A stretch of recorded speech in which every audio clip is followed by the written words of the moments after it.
I tell you, man, that little jingle is catchy, isn't it? Mm-hmm. I don't know how long have we been playing that song? It feels like a couple years, maybe now. Definitely over a year. And now I'm like, oh, yeah, okay, yeah, yeah. It's kind of catchy. I walk down the street and go dun dun dun dun dun dun dun. People look at me weird. Yeah, I don't Yeah, you're counting your numbers, Mark, and then you're like, Going. dun, dun, dun, dun, dun, dun. 29, 28.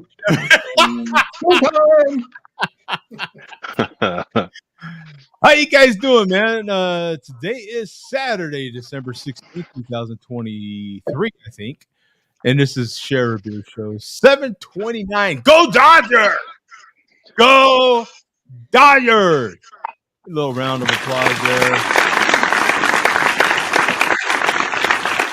It's a big, huge moment. Huge moment for America, my friends.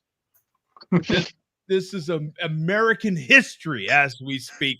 This week, Shohei Ohtani became an international superstar by signing with the Dodgers. That's right. Oh, yes. And we will now, I think we're going to put the Japanese flag together with the American flag somehow. I think we'll tie that in or something now, like for the next 10 years. $700 million. 10 years. Wow, that's a long time. It's a long time to get paid $70 million a year. If that were the way it was going to work out, I understand it's not. But at some point, they will give him 70 large, right? That's not really 700 large, though, is it? That's like 700 XXXL. But with tax, he's going to get hit really hard with taxes with the lump sum, right? No. Okay, this is what I'm hearing. Okay, we all know some of the details, what we've been hearing about this 700, right? He deferred most of it. So what was it, 97 point something % of it he deferred until the end of the 10-year period, and then he's going to start getting paid. Now, the catch is what they think he might do is retire, go back to Japan, and avoid the Cali tax. Because he starts getting paid after the 10 years. Yeah. But so wherever he's living might be able to file a claim against that if he does that because he earned the money technically while he was living it. That's from the financial geek side. Yeah, the CPA. Yeah, it's going to be interesting to see what happens. Now, all credit, Mark, with all due respect to the pencil neck and how sharp that pencil lead is. There's some others that have an even sharper lead, my friend. Yeah. But it could work out really good, or there's depending on how the economy does and how inflation does. You know what? You know taxes are. It could be a worse deal. I tell you what. You know what? You give me $700 million to let me figure out the tax. Okay. There you go. Yeah, I mean, at the end of the day, he's still going to net a crap ton of money. So. And that's not even counting endorsements. The reason exactly, Tom. He's making more money in endorsements than he was. He's getting like $50 million a year anyway. Off of he doesn't need the 20 million. Just that's like chump change for him. That's walking around money. That's walking around money for him. America and Japan. He's got both endorsements going on. Commercials. And that's what Gronk used to do. He wouldn't even spend his contract. He would only spend endorsements.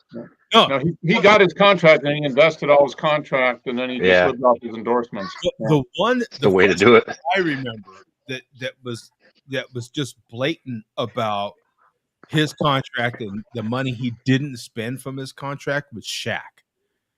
The first time Shaq signed that $250-some million contract, he said, I don't even touch it. I make so much money off my endorsements, I don't even touch it. But F you pay me. Right? He was talking about his first big check he ever got. He bought his dad a Mercedes, and then he got home, and then his mom wanted one, so he bought his mom a Mercedes. Yeah. He ended up spending like 200 and whatever how much he spent, and then his accountant called him and was like, "Fuck you, dude." Yeah. He had to pay all taxes on that, and he was basically broke for a little while. Dude, Shaq's a good dude, man. He comes to Phoenix a lot. He's a good dude, and now he has that restaurant here. What does he call it? Big Chicken, I think. Shaq. Yeah, it's like a chain. It's a chain, right? Yeah, he has one here. He was recently here for that Big Chicken. He just kind of popped in, but I don't know how someone that's over 7 foot just kind of and as big as he is just pops in. I don't know. Oh, he probably got our own plane or something like that. He definitely has his own plane. He has to. Yeah, but I'm saying like it's not possible for him to just pop in. Yeah, no, he gets noticed when he walks around. Yeah. In any case, man, did you see Shohei putting on that Dodger blue uniform? That nice, crisp white jersey with the classic blue letters on it. Oh man, he doesn't need another. Hasn't he had 2 Tommy John surgeries already? This is his second Tommy John. Yeah, so hopefully he doesn't. Oh my God, that's the big liability on him if he's already had. So he could end up making $700 million to be a DH. Yeah. But he still hits though. He's a good hitter still. Even as a DH, he is still insanely valuable. Mm-hmm. His numbers are better than Judge's right now. And look at the money Judge got. So even at that, he's still. Worst comes to worst, he's a closer and a hitter at the same time. Right. You know what I mean? He comes in for an inning and a half, and he still hits. Dude, the guy is. Have you seen that documentary on him yet? It might have been him or his people that put it out. And they went all through his, growing up and, where he went to school and all these sorts of things, man. It is super cool, man. The dude he has been laser focused on what he's wanted to do at this point in his life since he was a freshman in high school. I mean, he's been just laser focused on it. Well, he's just a massive body in Japan. Oh yeah. He's a big dude. I can imagine he probably wasn't as big in high school. He probably had a growth spurt, and very handsome. Oh my God, he's so attractive in Dodger blue. Have you seen him in his uniform? Yeah, I gotta go. Hey, guys, have a good night, okay? Oh, but he is though. He's like a Japanese god over there. Yeah, he is. He really is. He plays for the Dodgers, Tom. Now, if he played for the Padres, then he'd be right. I wouldn't say god, but we're close, yeah. Yeah. Or the Braves or the Pirates. So, what do you think about them finally firing the Chargers coach, bro? Oh, I'm amazed. You know what that means, right? What, Bill Belichick? Don't say I'm telling you, Belichick's going to end up in. Dude, you guys would win more games with him anyways. He's a good coach. He just has our team is just crap. I can go on. You can't really do much with crap.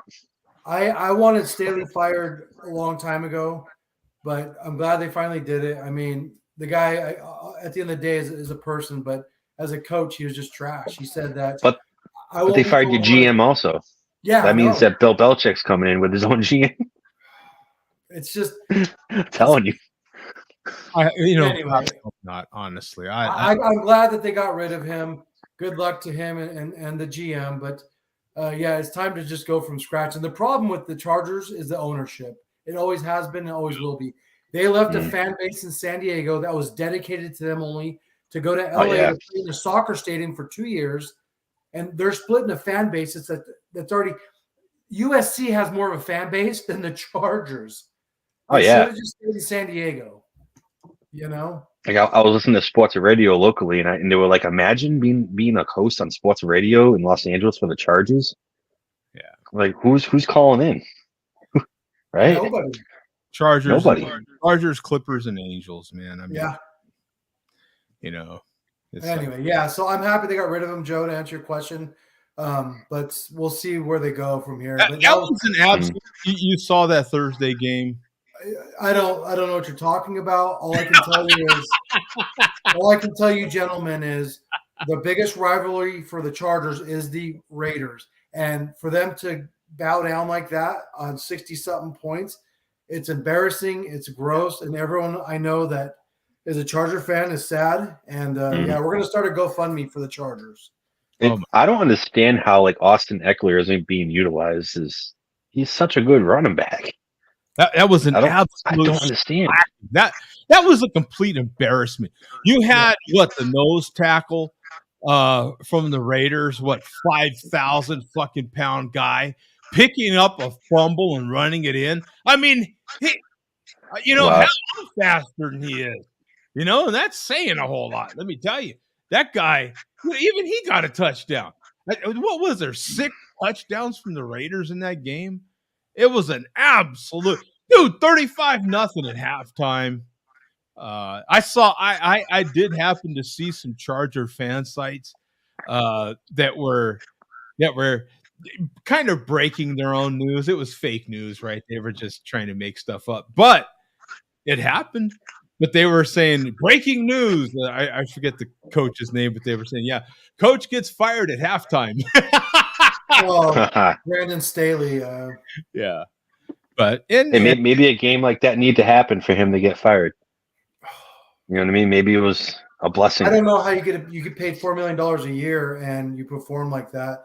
And then his press conference, he defended himself about a month and a half ago, saying, "Yeah, I'm the only play caller for the defense." Yada yada yada. Like, well, if you're gonna stand on that hill by yourself, be prepared to be shot. And he got shot. So. And you know what? Oh, darn it. I lost my whole train of thought. I was reading Vega's comment right here, and then I lost my whole train of thought. Good evening, Coach and Mark. The rest of you can, you know what? No, spell it all out. Spell it all out. Did I miss something on last week? I didn't watch last week's show. Did I miss something last week? Nothing of significance. Okay. Vegas like a wild card. You never know what you're going to get from him. Maybe he's expressing love for me again. I don't know. I mean, and I know he's got a man crush. He's got a man crush on Coach like Joe does on the show. You know what? Now that I think about it, yeah, there is a reason for him saying that, and we postponed last week's clip. Okay. Until tonight. So there is a reason to shout you out. Okay, so Coach, do you have like a bottle with Vega's butt on it, the Moon of Vega?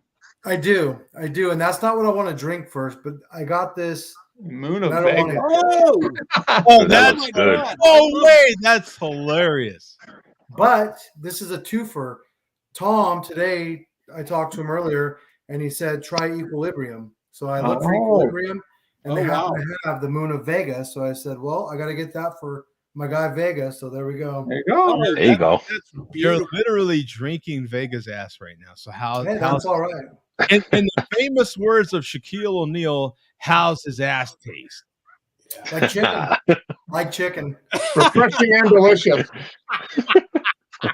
Everything tastes like chicken. So hey. How's his ass taste? Hopefully we will never actually see the Moon of Vega. Yeah. Well, you never know, right? You never know. No, you never know, but hopefully not. No. Can't count that out. He could be relegated to right. What's her name? Same thing. Yeah. Oh, to Whit. Yeah. we all know what you're talking about. Whit and Vega.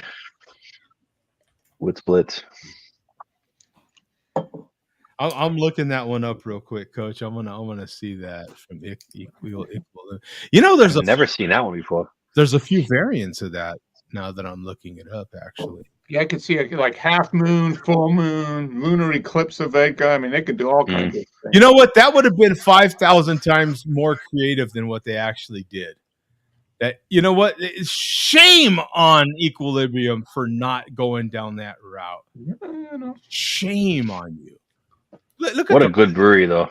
Look at the route they went. Batch 2, batch 3, batch. So the Moon of Vega must have some link to a real person or something. Yeah, probably not our Vega, somebody else, I'm sure. But straight Moon of Vega. Well, we all know he's not straight. He's definitely not straight. So, well, look at does that. It say that brewed exclusively for the Share Beer show? Yeah, right. That's something right there, isn't it? Does it say the batch on the bottom? Yeah. What do you got there, Coach? That's what I'm looking for. It could be on the bottom of the can, actually, if you flip it all the way over. It just says 60 on the bottom. Or it could just be that these people that check in things on Untapped are just making up variations as they are prone to do. Yeah, people so they have more check-ins. Yeah. So it was brewed on 11/1. No, that can't be right. Yeah, 11/1 of 23. So I'll just go by batch. That's nice. I'm looking up batch 4 right now. Is that an IPA? Yeah. Yeah. Oh, yeah. Oh, that's going to be. That's like less than 45 days old. That's going to be super fresh and tasty. Yeah. I wasn't going to start with it, but since we're there you go, Vega. Batch 4 is super fresh because it's 92, 91 unique, and 92 in the last 30. So this is super fresh right here. In collaboration with J. Wakefield Brewing, classified IPA. Maybe that's J. Wakefield out of Florida. Yeah. Look at the other batches. Maybe they collaborate with. Oh yeah. Different brewers. Possibly. Yeah.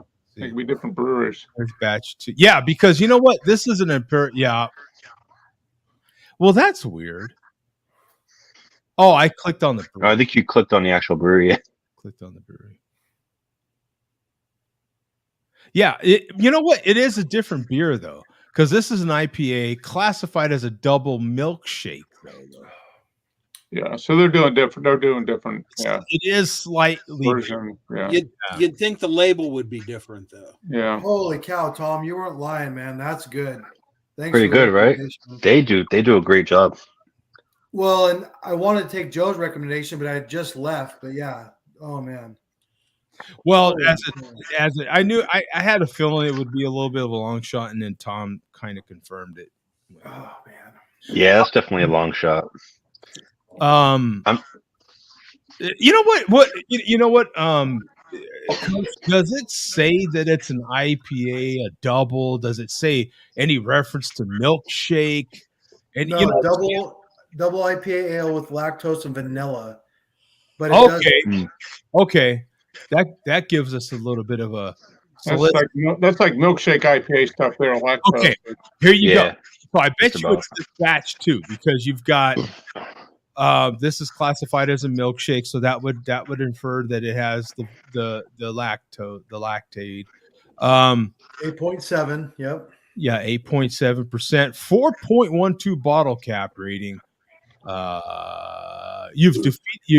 You've been defeated by a space ball. Learn the power of Madagascar vanilla and milk sugar from yogurt to use the Schwartz. And combat dark forces on the moon of Vega. Using a Citra whirlpool. So are you getting like that kind of big, nice, smoothness that you would get from the milk sugars and then getting some kind of fruitiness in there as well with that Citra? Oh, it's I want to say it's all over the board, but in a good way. I mean, you taste the vanilla big time. Mm-hmm. It's hits you up front. You'd never guess it's 8.7, and it's just that's smooth, man. You taste a lot of like fruit, but a lot of vanilla fruit, almost like a creamsicle, but with more bitterness. So damn good. That sounds good. Lucky bastard. Well, hey, I think I know what everyone's getting for Christmas. Hey, you bum. You don't get Equilibrium. No. Okay. Oh, that's only like New York, and we're lucky to even get it out here. Very regional. Yeah. And what do you have? Same thing as other half. What were you drinking? Nice. Me? Yeah. Oh, okay. I was having Easy Street Wheat from Odell's. Nice. Oh. Yeah, that was one of the dogs brought back from her trip out there in October. And then I'm getting ready to open up a music themed beer. I think this is the same one you had a couple weeks ago, Bum. Thank you for this. Rush. Yeah. Nice. All right. The Golden Ale. Yeah. Cool can.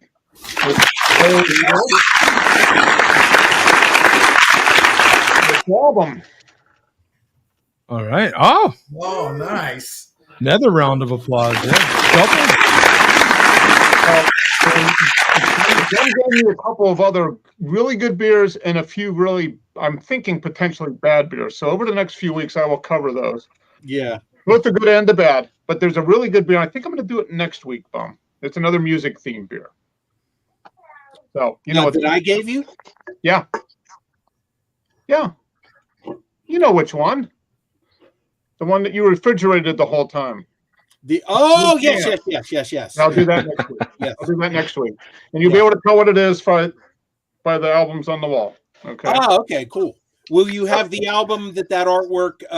Yes, I do have that album. Okay, I do not own that. I listened to album. that about a month ago, so it was very timely. Okay. So, Mark, as you drink that one, keep in mind how cool the can is, and yeah, it's all downhill from there. Okay. Yeah. Let's. Are you saying the album is better than the beer? Yeah. Okay. Yeah. The band is better than the beer. Okay. It's not a horrible beer, but it looks nice. Nice glass. Yeah. Now from here you could. Oh yeah, good rich Canadian corn. Yep. A little funky. From Central Alberta. I'm assuming that's big corn. No. This is the American version, brewed in Andrews State. Okay, so Central Minnesota corn, probably. Yeah, from Fulton Brewing in Minnesota. Ha! Nice. Yeah, it's not bad, but there's nothing special to it. It's just yeah. It's a cool can, though. It's a slightly more flavorful pill, lager. Yeah. It looks like it. Honestly, it looks like Well, it's got a little more body to it. Yeah. It's slightly take like maybe like Pabst or something. That's not even as good as Pabst. I think maybe. Oh no! Oh my god! Pabst is a good beer. PBR is a pretty good beer, actually. So take like a Coors and give a little bit more flavor to it, maybe. Miller Lite. How about Miller Lite? Yeah, like a double Miller Lite as far as flavor. But it's like a 4 or 5 beer in beer. But it came in a can, right? Mm-hmm. The can is great. Yeah, I'm gonna keep this can. Yeah, that's why I gave it to you. Yeah, no, it's a good memorabilia can. Yeah, I don't think the boss is gonna want any of this. Probably not. I'll just suffer through it all on my own. I think Joni brings quality stuff. She'll get part of that beer next week. Mad Alien Tudo. It's just beer. You're correct, sir. Yeah, it's just beer. Nobody likes beer besides alcoholics. It's not a ding dong. It's a beer. Huh? Nugget. Mm-hmm. Jesus Christ! I'm just playing. All right. Well, I'm not chugging it, and I like beer more than ding dongs. Yeah. Oh yeah. I don't know, man. Ding dong. Ding dong can take on several. I don't know, so I don't know where he's coming from on the ding dong. We're going by snacks, snack ding dongs. You need a glass of milk on the side. Are pretty good. Yeah. Okay. Hold on a minute. What beer would you pair with a classic Hostess ding dong? Well, you'd have to go to a stout of some kind. Breakfast stout. Yeah, breakfast stout would be good. Yeah. Oh, something not carbonated. I'll tell you what. A milk stout. You do a milk stout. The young double chocolate. I was just going there, you son of a bitch. Yeah. Yep. Yeah. Young's double chocolate would be one that I would pair with that. Yeah, that would go good with any Hostess cake product. Ho-hos, ding-dongs, PGQs. Okay. Could you pair, if we're going to go down the whole Hostess rabbit hole, what would you pair, number one, with a Twinkie? I think you could pair a good wheat beer with a Twinkie, perhaps. You do wheat. And what? You could do a milkshake stout. I could do a milkshake IPA with a Twinkie. Yeah, you could do the one Coach just had. Yeah, you could do a Twinkie with that. One of those double IPA milk shells with the Twinkie. IPA. What about a Hostess Snowball? It's got chocolate in the middle. I'd still go. Yeah. Coconut stout. Yeah. Yeah, there you go. You could do what is that? Oscar Blues, the coconut one there. Death by Coconut. Oh, that was so good. Yeah, that would be good. It's nice and easy. Yeah, and that's an easy brew. That's like 5%, 6%. It goes down so nice. Easy drinking. Yeah, not too heavy. You know what? Speaking of Young's, when's the last time you had Young's double chocolate? I just seen it today in cans. I haven't had it for a couple of years. Yeah, easy. I just saw it in bottles for the first time in years. I did not buy one, and I'm not sure why I didn't buy one. Yeah. But it's only canned around here, and I did see it in bottles. I'm even seeing Mad just mentioned extra stout. I'm seeing extra stout canned as well nowadays. Mm-hmm. Yeah, the bit like a bigger can, right? Yeah, like a bigger can. Like a 32 ounce or something like that. Yeah. Yeah. I'm still seeing the foreign extra. I'm glad they still make it because that one's foreign still extra. killer. I think is that's a really good one. Yeah, easy and solid. I'm gonna crack open this beer. I've got this other beer that I've had here since 2012. That's drinkable. Oh my god! Don't tell me it's a 5% beer, Pilsner. It is a stout. It is a stout from Lacombe Brewing in Albuquerque, and it is 7.5%. So now even Lacombe Brewing is a very hop forward brewery. So even this beer, from what I remember, is a very hop forward beer. So I'm looking forward to opening that and seeing what we get. But first, I have this 9%, 19.2 fluid ounce can of Deschutes. Oh man, my darn green screen of Deschutes Imperial IPA. That when it was first canned. I don't know if you remember that. Oh my god! So how old is that, Joe? Is that temperature controlled? No, it's not quite that old.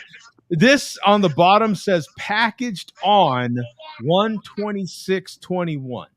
So, not that old. Going on 3 years old. Not that old for me, as you know, because it's sitting next to a beer that's 2012. That's more like it's like a barley wine now. 2012. That Lacombe is 2012. Yes. Ooh, man, that's only 11 years old. That's fine. It's just hitting its peak. Which one do you want me to open first? Then we'll open that one. Oh, you should open up the stout first because you drink the IPA, it's gonna blitz your blitz your palate, and then okay. So here we go. Let me look it up first on Untappd. We'll do that one first. Lacombe is a good brewery. I remember that they have some good stuff. Oh, they've got really good stuff. They still do. We haven't been to Albuquerque in quite a while. Me neither. 10 years. Let's look this one up. 18,000 total, 73 in the last 30 days, 3 by me, 7.5%. I think it's still, I still have 60 IBUs and a 3.9 bottle cap rating, man. This is a meal in a glass, brewed with 7 different malts and served fast condition. You should be ready for a full onslaught of creamy stout intensity. Broadly in the style of a foreign extra stout. Speaking of foreign extra stout, this is our heaviest and most intense year-round offering. So my guess is it's going to be a little. Well, I won't say it. I'll just wait and see what you say, Joe. Yeah. We'll get a look at it right now. 11 years been kind to this beer. I don't know. So here we go. You said you've had 3 in the last. So have you had the old cans in the last week? No. I haven't had beer. Whew. When's the last time?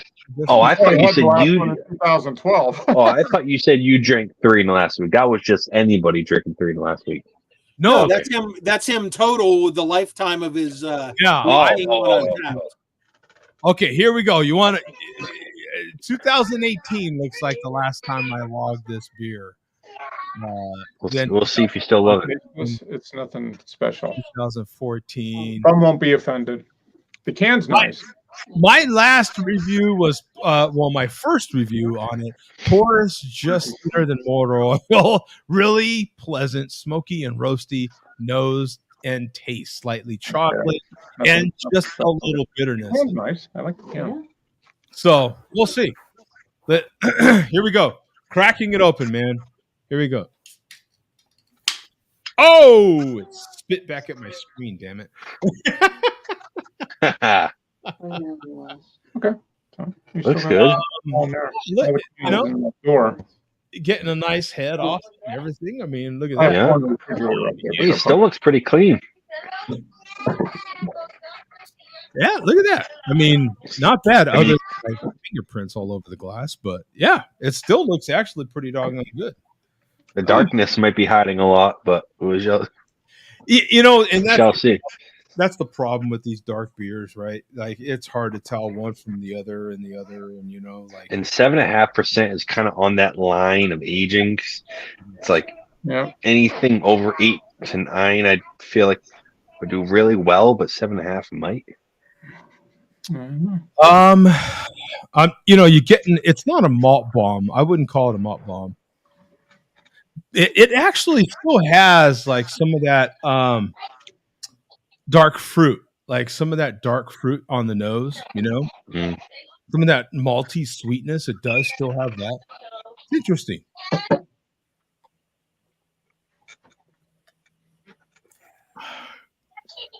It is a very heavy beer. That's crazy. It didn't pour like it, and it don't swirl around the glass as heavy as some of those bourbon counties that I've had. But God, it's really good. This is better than I remember, actually. This is better than I remember. Now, in all fairness, it did win a silver at the 2011 Great American Beer Fest, and it also won a silver in the World Beer Cup. Nice. In 2012. So they've got it right there on the solid beer then, yeah. It's actually really Did you have one of them fresh? Did you have one of them with one of your 3 check-ins, or did you have one that was fresh, like within a few months of brewing? Okay. Yeah. So it's better than I remember, actually. So okay. A little age, I feel like, has helped this beer calm down a little bit. It's kind of akin to like if you've ever had a coffee stout and it leaned more, roasted coffee, not brewed coffee. And sometimes those ones can tend to be a little dry and a little too coffee forward. So that dryness in that it can kind of lead to like a coffee bitterness that's off-putting. But then when you age them for at least a year, that calms down and it becomes just this really good beer, Yeah. Yeah, this one's Would you say that's one of the better older beers you've had? Because that's pretty old. That's about 11 years. Yeah, pretty old. It is. And if I go, I've got quite a few of them still. Holy crap. I do, man. I do. I have to admit, I have quite a. Now, if you guys remember, what was it? A few years ago, I cracked open that Italian Pilsner that has no business in that one in the green bottle. That was actually still really good. It was. Let me get this beer off of my stupid screen. You should have a party and only serve old beer. and see what happens, right? Yeah. What the hell is this shit? I believe I've done that. Like when Pat's come over, stuff like that, I'll crack open a couple of the old ones just to see what another beer nerd thinks. You know what I'm saying? And it's a 50-50 shot, right? It's a 50-50 shot. Like Mark used to say. He doesn't say it too much anymore, but he used to say it back in the day. There's nothing in there that's gonna kill you. Right? Yeah, there's alcohol in there. It killed all the. As long as there's alcohol in there, you won't die. You may puke, but you won't die. That's literally what they used to do, like way back in the day. Make alcohol. They used to brew baby beer, which was like 1.5% alcohol, but that's what they did because it converted bad, undrinkable water into something that they could at least drink. Yeah. Now, Mark, are drinking old beers helping my mental health? Like, is that probably not? Yeah. Probably right. I don't imagine that's that doesn't really fit the profile for any alcohol. Really doesn't fit the profile for building mental health. Just not at all, right? Yeah. Like, so if you're gonna drink alcohol, you might as well drink good. Unfortunately. Alcohol. Yeah. It might as well be the good stuff, right? Yeah. Ooh, they actually say tequila is some of the best alcohol to drink because of the probiotics and everything. Thank you very much. Okay, I am very. Is that Sad Fish Brewery? That's what that I've seen that before. I'm very. Oh, that is Prairie Brewing. Prairie. Oh, they're in Oklahoma City or something, aren't they? Really? Ponca City, Oklahoma. They make good stuff. Good stuff. Yeah, it's Moose Boots. Ooh. It's the last one they had, so I grabbed it. Dude, they're like $15 a bottle, but they're good. Prairie is not inexpensive. No, but they make good shit. 19 something for that bottle. Yeah, dude. Holy shnikes, Batman. Have you ever had Prairie before? No, first time. Dude, they make really good stouts. They're the bee's knees. Wow. You've never had Prairie, Joe? No, I've never heard of it. So right now. Yeah, I've had a couple only because of the expense. But yeah, I had the Prairie Bomb, and it was the bomb. Yeah, they do a Christmas bomb. They do a bunch of different ones. Yeah. This is 2 years old, but it was $19 for a 12 ounce. Oh. What exactly is it? What's the flavorings like? Or it's a barrel-aged imperial stout with maple syrup, toasted almonds, and vanilla. Ooh. Oh, it probably did you some justice letting it sit there for 2 years in environment. Yeah, that's gonna be real good. Now that one I've never heard of or seen. Yeah, me neither. But I might be in bed before the malt liquor report. Just saying. Now you got some love coming to you, Coach. Yeah. Well, cheers to you guys. That beer looked tremendous. Let's get to that malt liquor report. I'm anxious to see why Vega's in love with me and Coach. Well, cheers, mate. Let's get to Tom's beer real quick. What are you having? What were you having? I'm going with something you had last week. I'm going with the 2023 Bourbon County. I just need to try it. All right. So, I need to get a fresh version for the year and give it a go. So what? I mean, okay.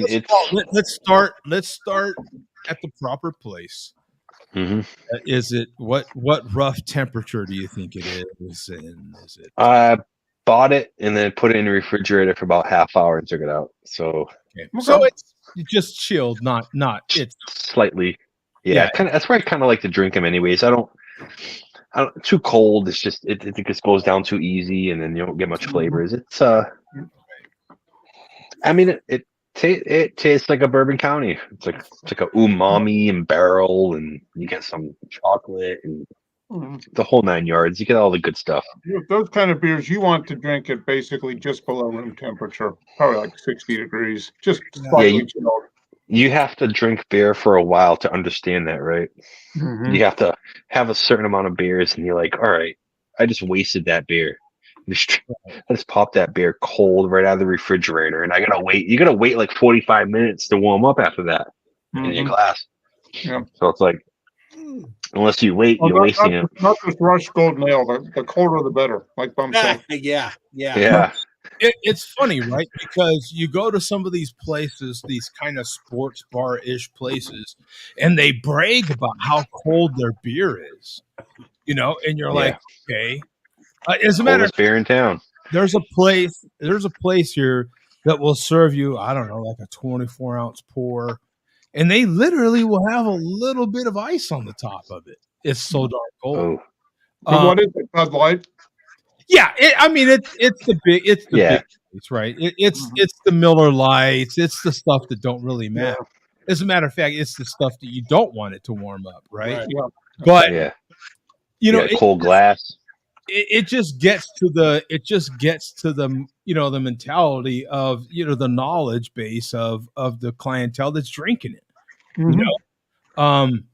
It's funny because I've been Tom, since since Tom's recommendation of me in my whole hunt for the Bourbon County Angels Envy, and finding out that they put it in port barrel I think they put it in a port barrel for at least a year. I have no idea about a port, but Tom recommending that I have a port. I have done some research now on ports. Yep. Where I have watched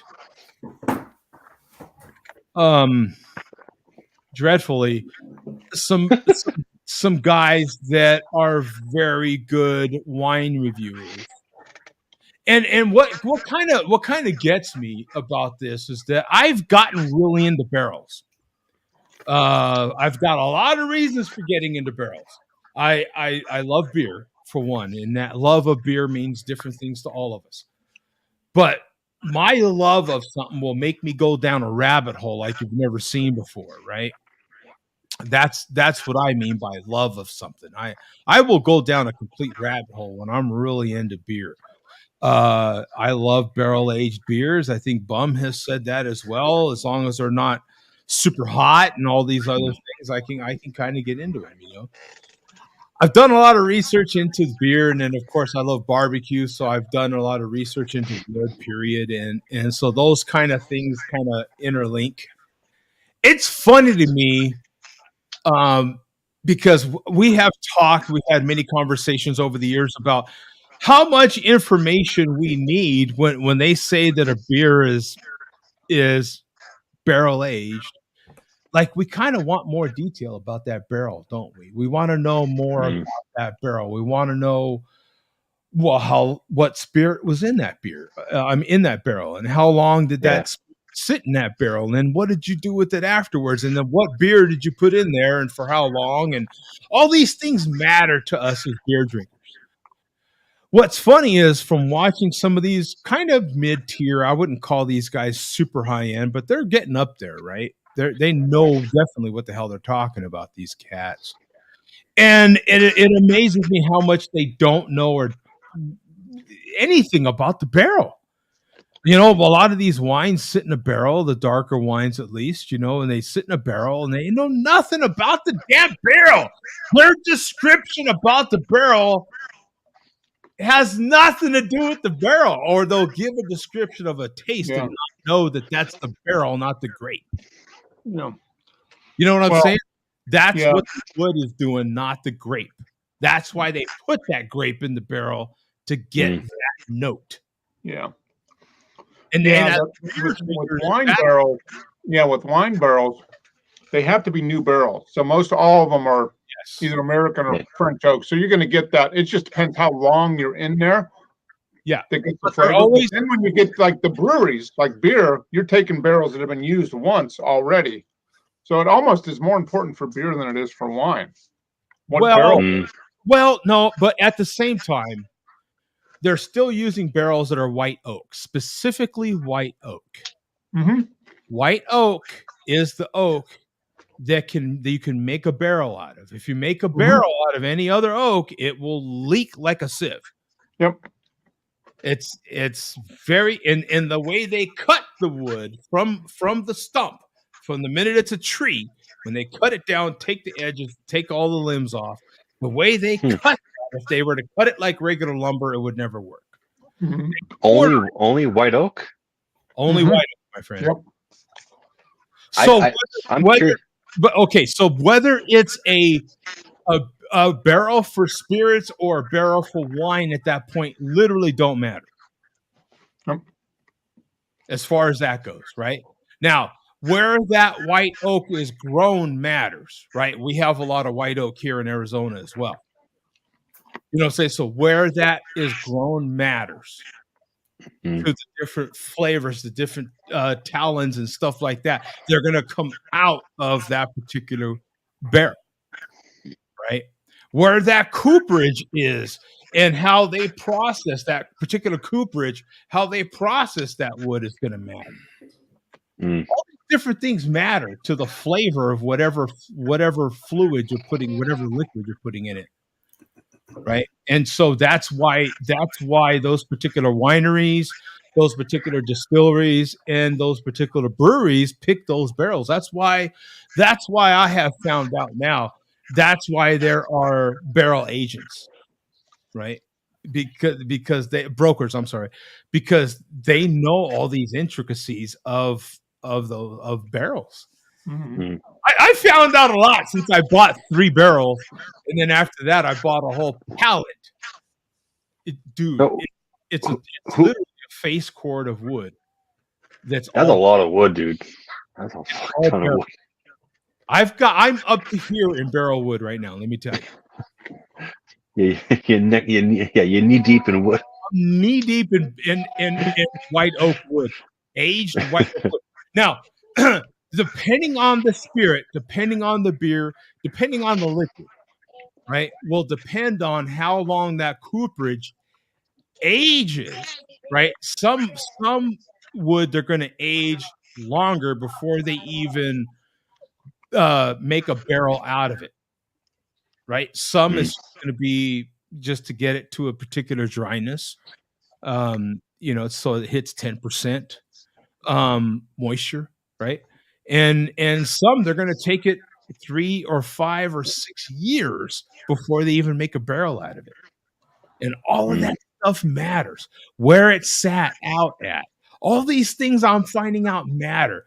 And then I've watched scientists, man. I've watched scientists that they literally microscopically will tell you the breakdown and why white oak and this particular white oak is going to give you this particular flavor and what it does. I can show you the chart if you want.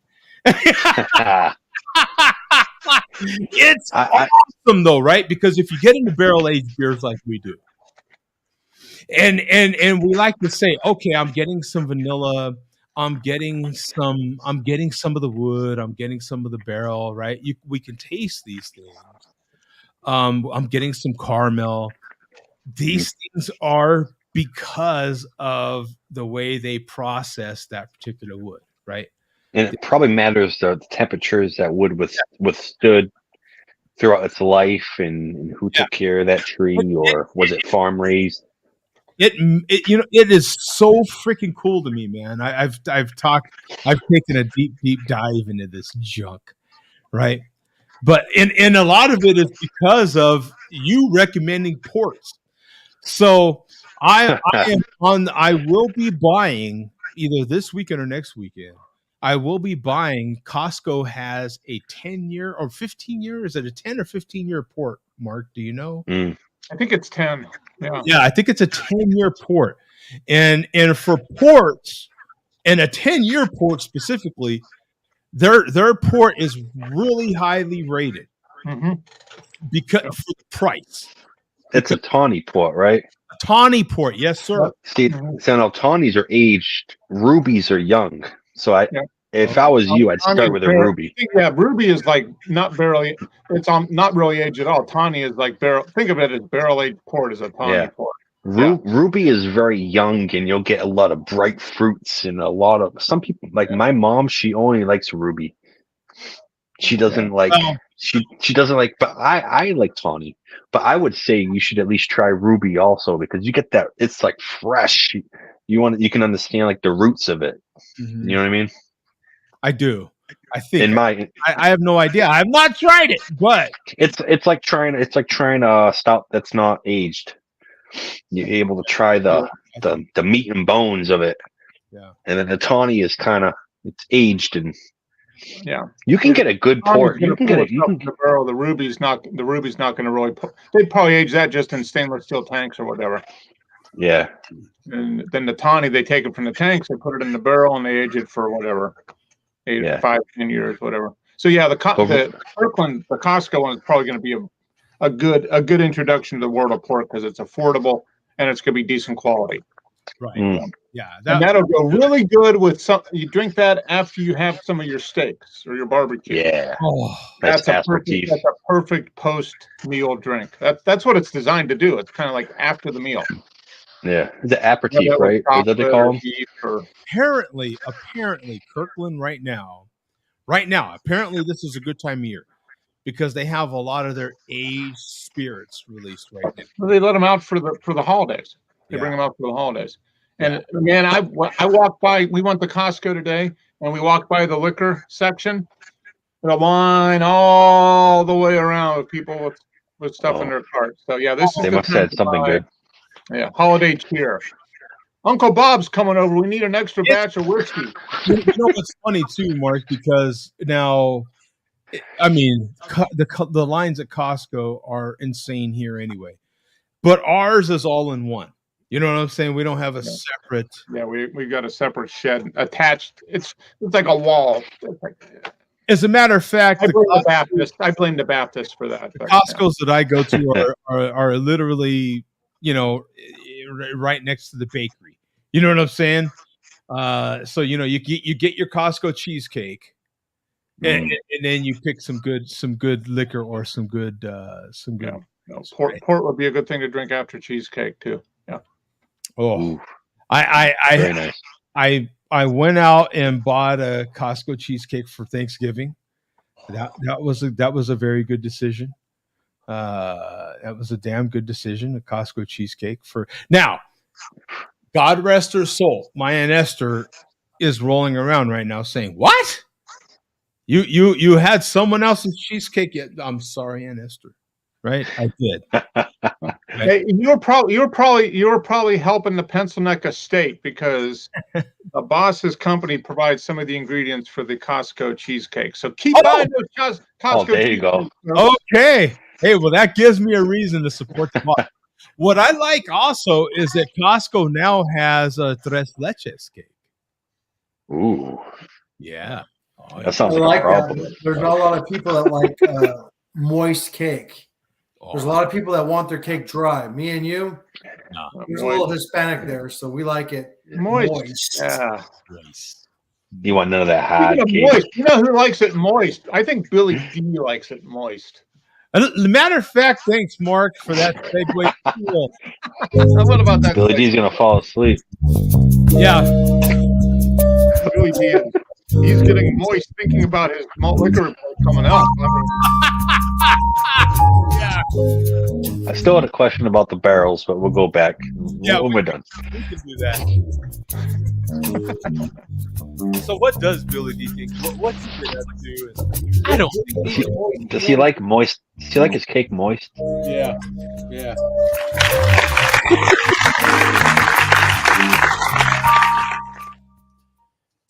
Billy D likes the double chocolate cake. Ah, yeah. Ooh. That's right. Yes, that's the sandwich cake.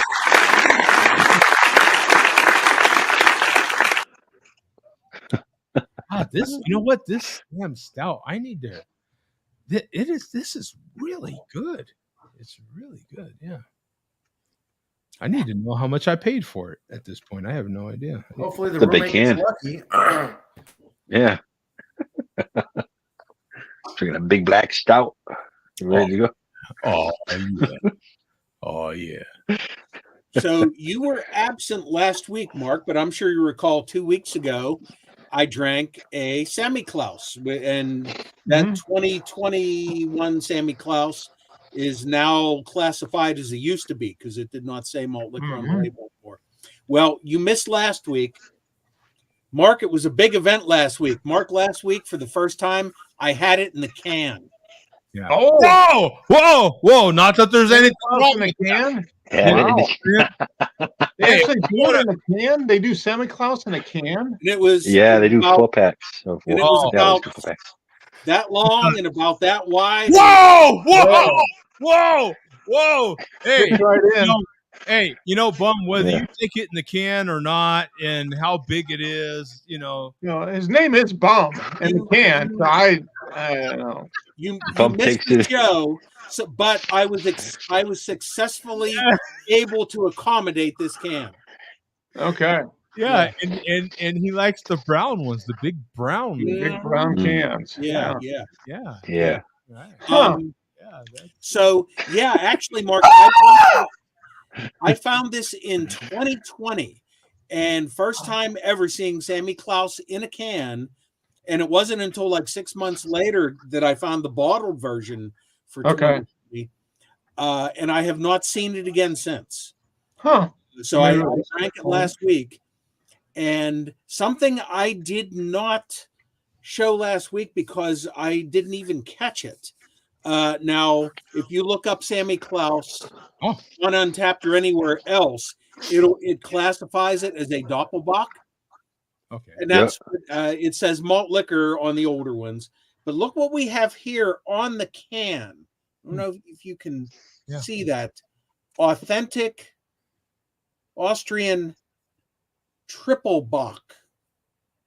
Huh. Triple bock. I've never, other than Sam Adams triple bock, I've never actually seen anything identified on packaging as a triple bock. And it certainly does not appear on any other Sammy Klaus release. It's the same beer. They just call it triple bock on the can. That's interesting. Yeah. Huh. Yeah. I wonder if that's like government enforced or something. Oh.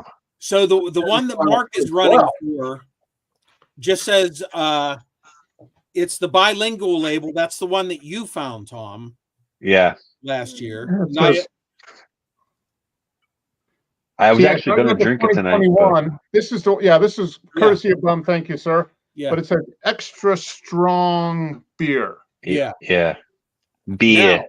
Beer. I have. Yeah, say it right. Speaking of aged beers, and Mark, I've proclaimed this month to be Sammy Klaus month during the Malt Liquor Report. Okay, all right. So, different Sammy. I'll drink every week in December. So I'll join you next week then. Is a malt liquor.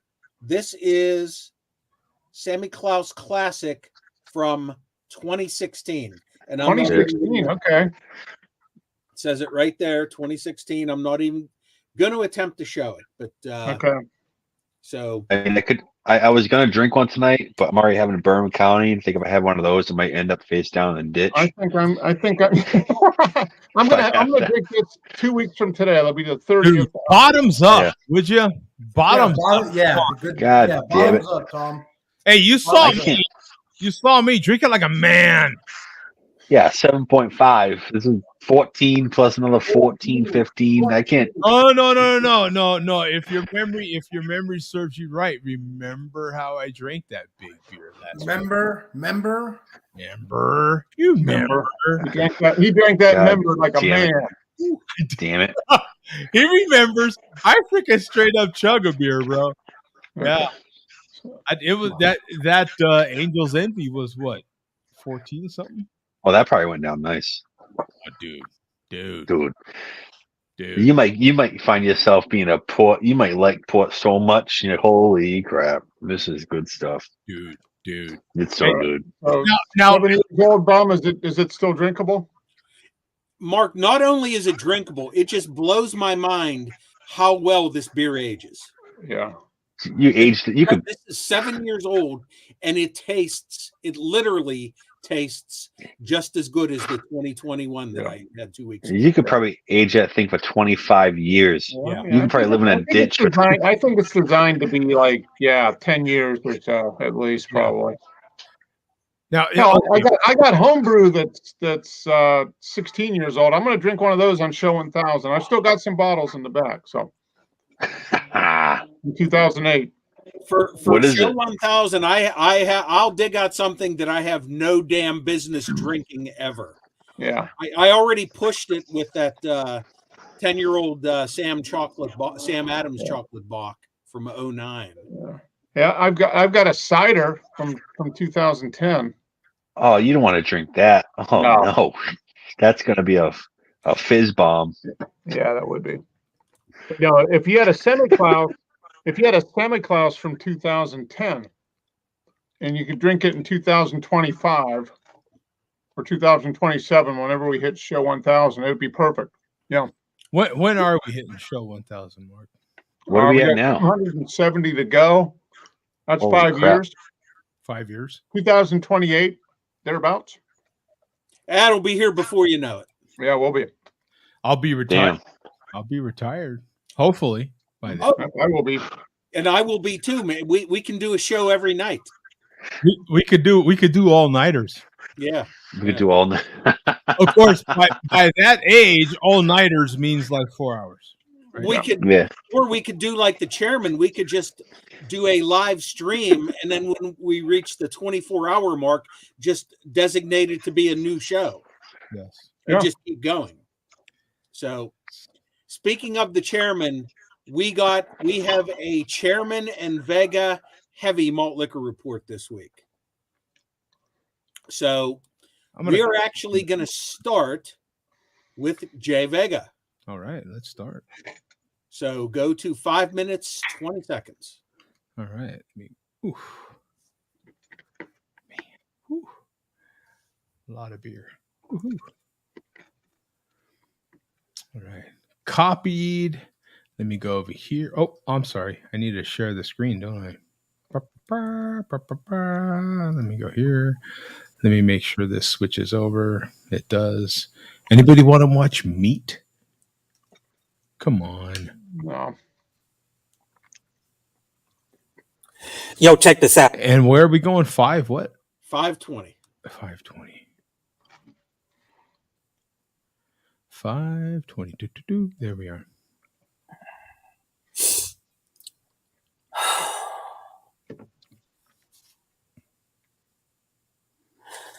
I was wrong about Joe D.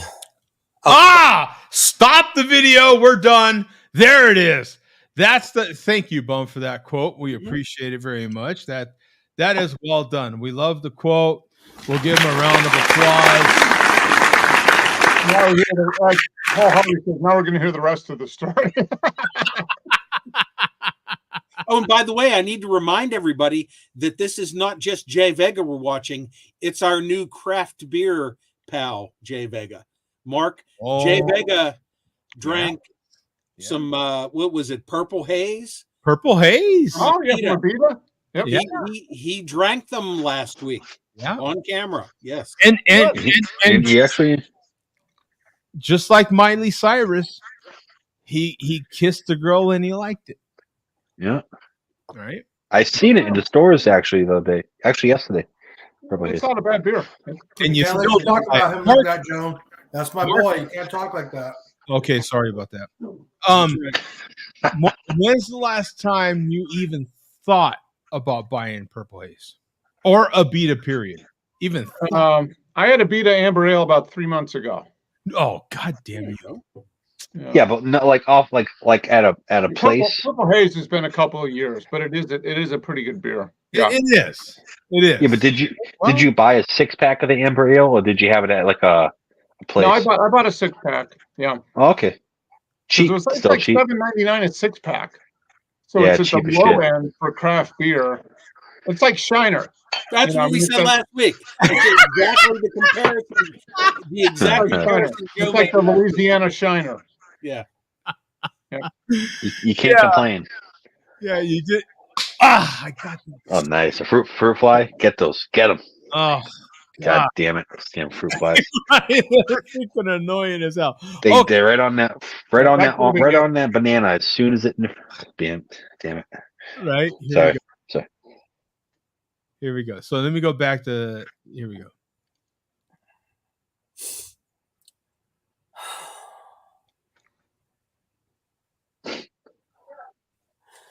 I was wrong about Joe D.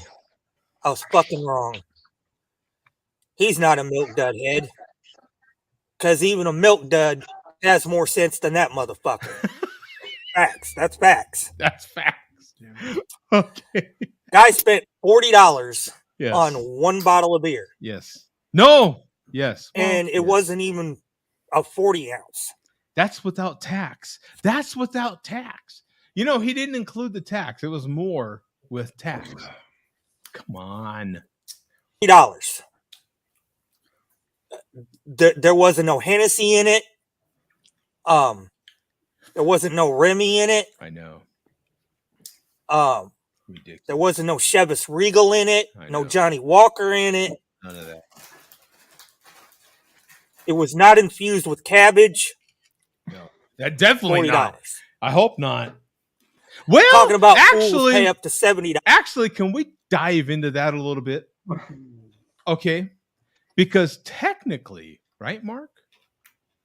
Technically, there was cabbage. Yeah, hops and marijuana are related, but no THC. No THC. No THC, but all he said was cabbage. Yeah. So technically, it depends on your definition of cabbage, though. It depends on. He's going to go all Bill Clinton on you. No, I'm the one going Bill Clinton. I'm going Bill Clinton right now. It depends on what the definition of cabbage is. And how do you spell cabbage? What's a dress? What are we talking about? Yeah, and just like your definition of sex. I did not have sex with that woman. Yes. Mm-hmm. I didn't touch. I moved my hand. And your definition of I took it in the can. Yeah. I had it in the can. What I don't know. Not that there's anything wrong with that, but okay, back to the video. Here we go. Whoops, wrong one. Here we go. There's for it. It's Regal in it, no Johnny Walker in it. No Johnny Walker. It was not infused with cabbage. $40. Talking about fools pay up to $70 for it. Yeah. Fuck you. Fuck you. No. There is no way. No fucking way. I'm spending between $40 and $70 on one bottle of beer. No fucking beer. No beer. Unless, of course, it was beer that maybe,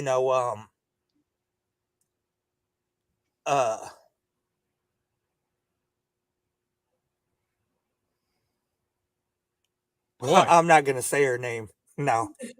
Let's just say if it was beer that a certain female took a bath in, I might consider it. But no, fuck that. That's crack prices. That's disgusting. You're not milk dud head anymore, Joe D. You're lunkhead. Lunkhead? Yep. Ah. You're blockhead. Yeah, that's blockhead. It. You're a fucking blockhead, Joe D. Oh. Used to be. Okay, you know what? Is that an upgrade or a downgrade? I don't know. Wait a minute. Wait. Okay, we're going into this. Okay, we're damn it. There's a whole lot of meat on that bone. I'm going into this. It took everything I in me to not pause that video and go deep diving into it. And we appreciate that, Joe. We do. I know. And I know Vega does himself because he lets us know in the comments. Okay. First things first, the name change. Now, look, I thought my name change happened months ago at this point. It ain't the address revealing guy.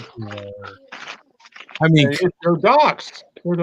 Joe Docs. I thought I was Joe Docs now, not. I didn't think I was. What did he say? Whopper or what did he call it?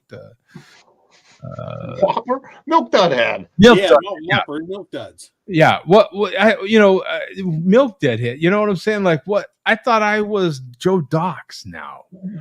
So what? Make up your mind here. What's it going to be, right? And then first of all, did I say that he actually has to go buy a bottle of this stuff? Isn't the whole point of Bum doing the malt liquor report so we don't have to? Like Bum is our malt liquor Jesus, right? He sacrificed malt liquor Jesus. Bum sacrificed himself so we don't have to, right? We should have a picture of Bum drinking a malt liquor, sacrificing himself. Yeah.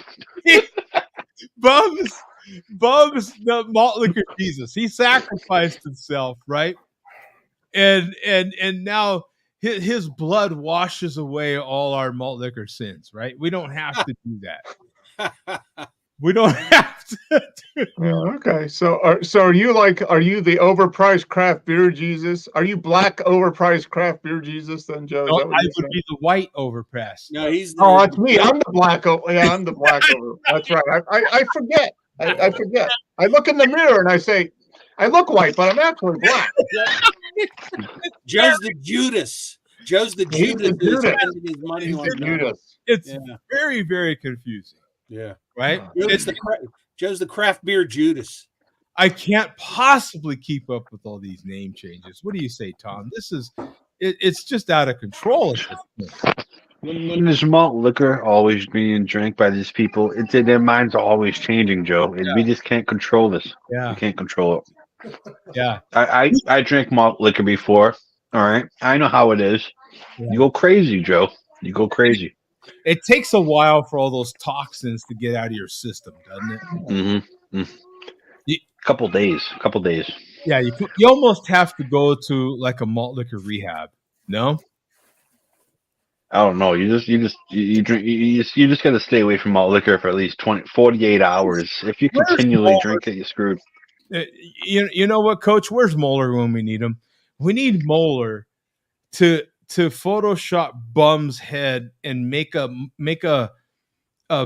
Bum malt liquor Jesus for us. That's Bum. He's been absent for quite a bit, hasn't he? Or has he been? He's got. Moeller's fine. He just at least he has not been turning up on YouTube at least as Moeller.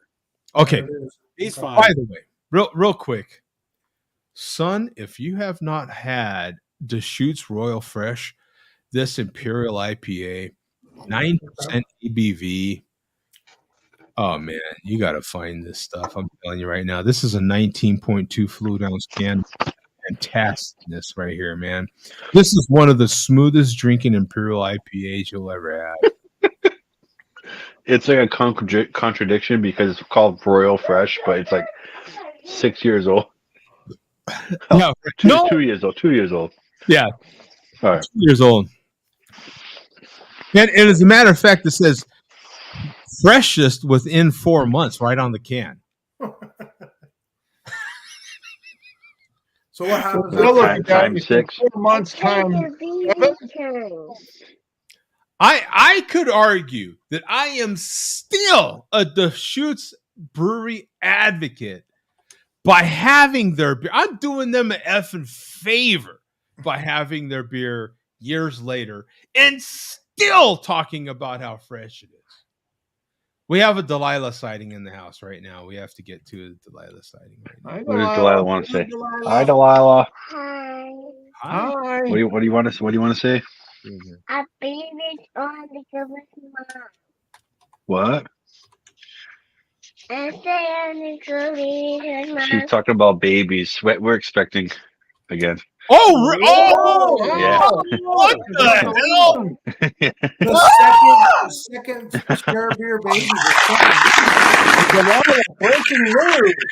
Yes, Mark. Wow. Mark's right. Breaking news. Hey, good for you, Tom. You're finally figuring this thing out. That's pretty cool. Yeah, man. Yeah. All right. Twins.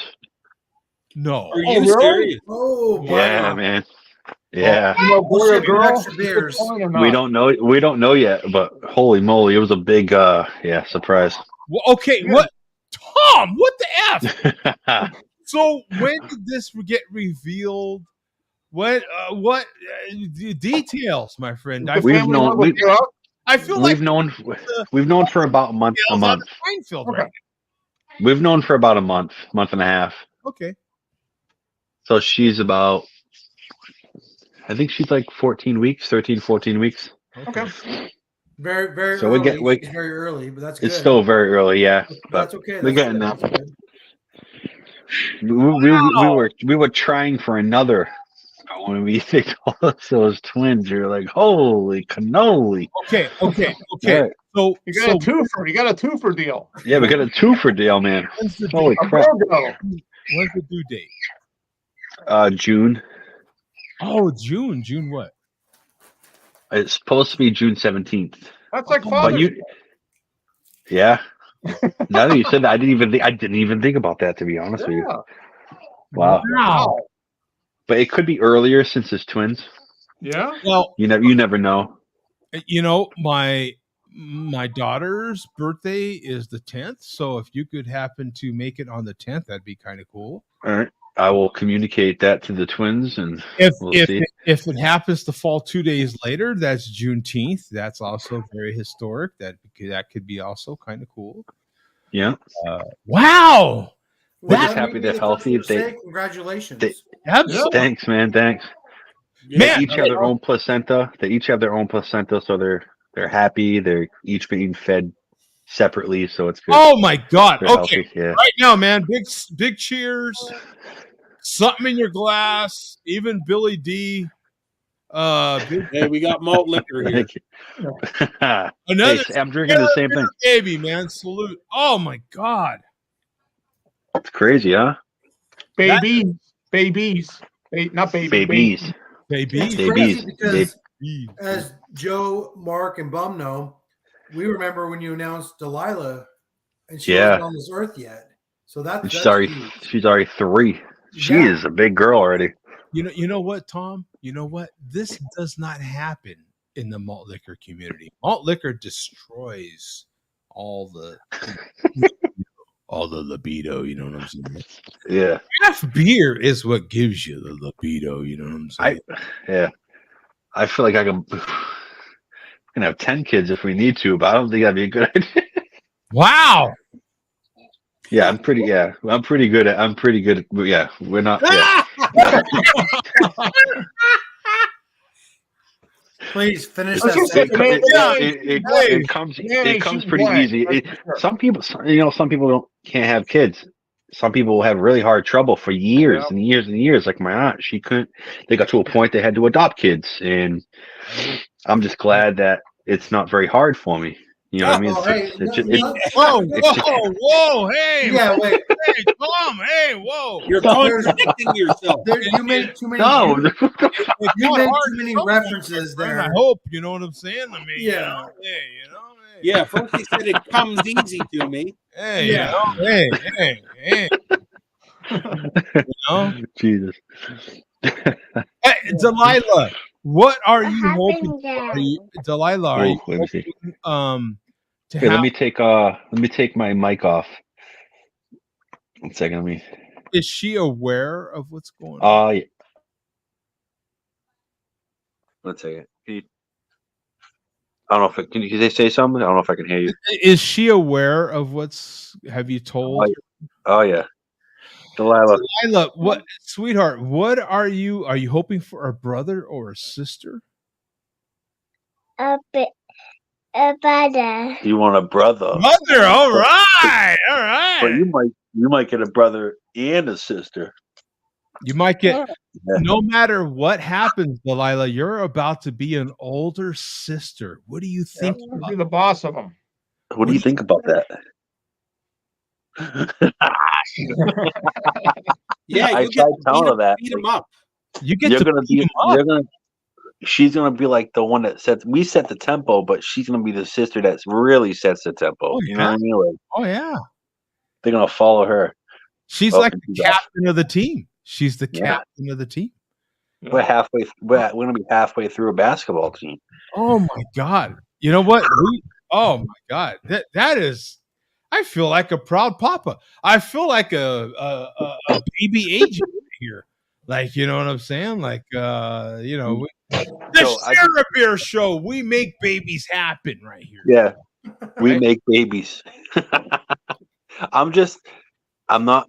If I have 2 girls, it's 2 girls, but I'm hoping it's not 2 girls because we'll have 4 girls in the house and it'll be 1 guy, and you know how that goes. You need to balance it out a little bit. I know exactly how that goes. Trust me. Oh yeah, you only had girls, right? Yes, sir. Oh man. And you know what? You know what's fantastic? I have 4 grandchildren now, and literally 1 granddaughter. Oh, nice. They're all boys.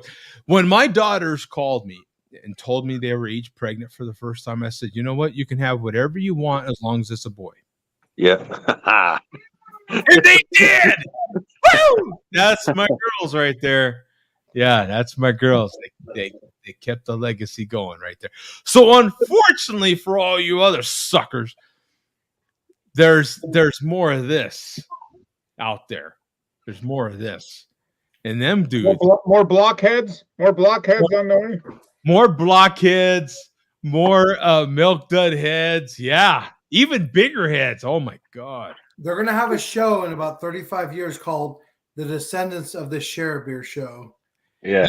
They might just, you know what? As a matter of fact, it will be Share Beer 2 point whatever. Right. Yeah. And it's going to have all our pictures, Bum and Mark and me, you and Tom and yeah, Pat and Earth if they're in here. Just, everyone just, and a post just in like, the background. Yeah, just like Mark has like the vinyls. We'll have to make a Hall of Fame at some point. This could be a whole thing, Bum. We should be making Share a Beer cards that you guys could collect and have in your leaf collection. Trading cards, Share a Beer trading cards. Yeah, we can make holographic ones. We can make very rare ones. Or it could be when the kids of the show grow up, and after we're gone, them doing everything they can to eliminate any evidence that this show ever existed. Right. Because they're smart on their part. If they're smart, they will do that. Yeah. The first kid, hey, some Share a Beer history. Who was the first kid to come out of this show? Delilah. That was Zach, right? Zach was born. Yeah. Yeah, Zach's daughter. Yeah. Oh, no shit. Yeah. 2013. He just had long a ago. birthday, guys, about a week ago, right? He did. Yeah. He did. Hey, I swear Zach lives in North Carolina. I swear he just doesn't live in Colorado anymore. Every beer I see him putting in, he's in North Carolina. No, that's a different Zach. That's Tom. a different Zach. Yeah. Yeah. His name on Untapped is Pimpin' Midget, I think, right? Yeah, that's who I swear it's the same one. No. Yeah. There's Zach that lives in North Carolina. That's the Zach that's always posting. Yeah. No, Wait. Zach from Chain Reaction. Does he post on Untapped? Yes. Oh yeah. Yep. Okay, You know what? I'm not I'm for whatever reason I'm not friends with him. His employees posted his birthday. Sorry. Yeah, no, his birthday was out there. I'm trying to find his Untapped post. Oh, it is actually. It's Zach. Yeah, he's Pimpin' Midget. Yep, 2013. Yeah, I swear it's the same person. Maybe he's using an alter ego. Yeah. Right here. No, Yep. that's the same avatar. That's not Chain Reaction, Zach. Yeah, this is Zach right here, Pimpin' Midget. Yeah, it is. Yeah, it is, Mark or Bum. It is? Yeah. Yeah, that's him. Did he move to Carolina then? Because all the stuff is in Carolina. Yeah, Joe. Yeah, I thought you told me right? that was a different Zach that used to be on. Oh, the show. no. The difference is, Bum, I follow Chain Reaction. So if you follow Zach, it's different. So I follow Chain Reaction. Yeah, I follow Chain Reaction and I follow Zach on Instagram as well. That makes sense. Yeah. So the Zach that I'm following is like a random Zach. I have a few of them in there. It might be his like other account. I don't know, because I know he does go to North Carolina though. No, but the Zach, this one we're looking at, it's nothing but North Carolina beers. He's obviously not in Denver. I'll send you the link. Just go to Chain Reaction. That's the Zach you're looking for. And then let me just mention real quick, Mark's gone, but our other friend in Montana was hitting me up for about a month straight, who Tom or Bum brought to our attention, and I haven't heard from him again, which is fine. But oh no, he's still posting. He's still.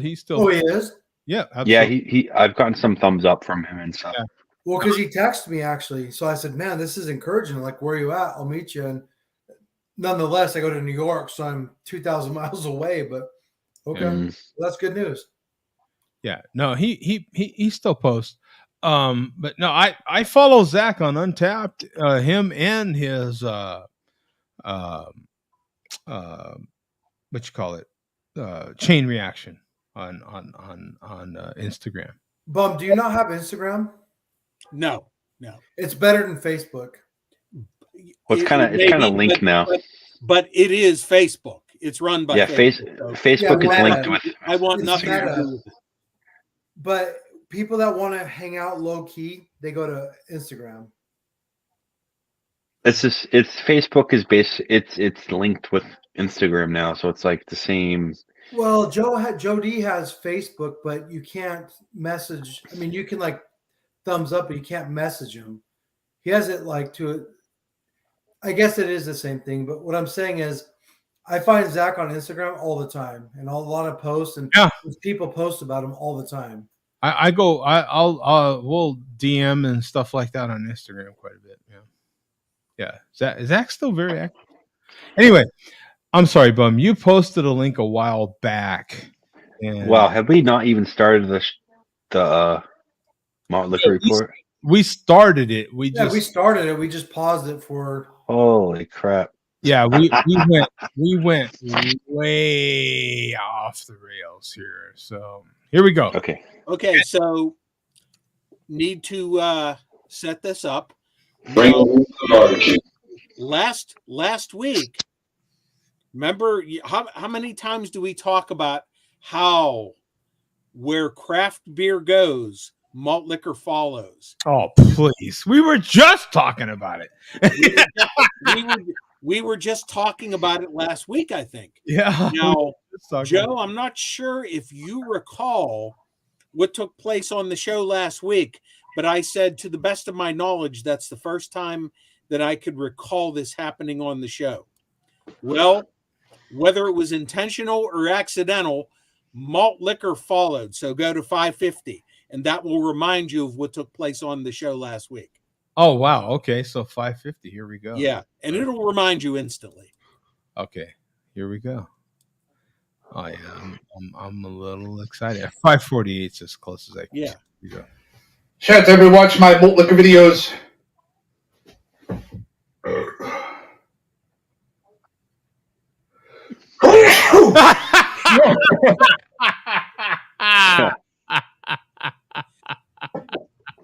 That was a big now, is sneeze. that not proof that where craft beer goes, malt liquor follows? You had your, to the best of my recollection, the first sneeze on the show last week. Yeah, Mark, that, you know what, that happened last week. We can dive into that a little bit. We don't want to go too far off the rails. But for some, I don't know. You know how it happens. I sneezed. And Bum was like, you know what? I swear to God, I think that's the first time I've seen you sneeze, on air, if you will.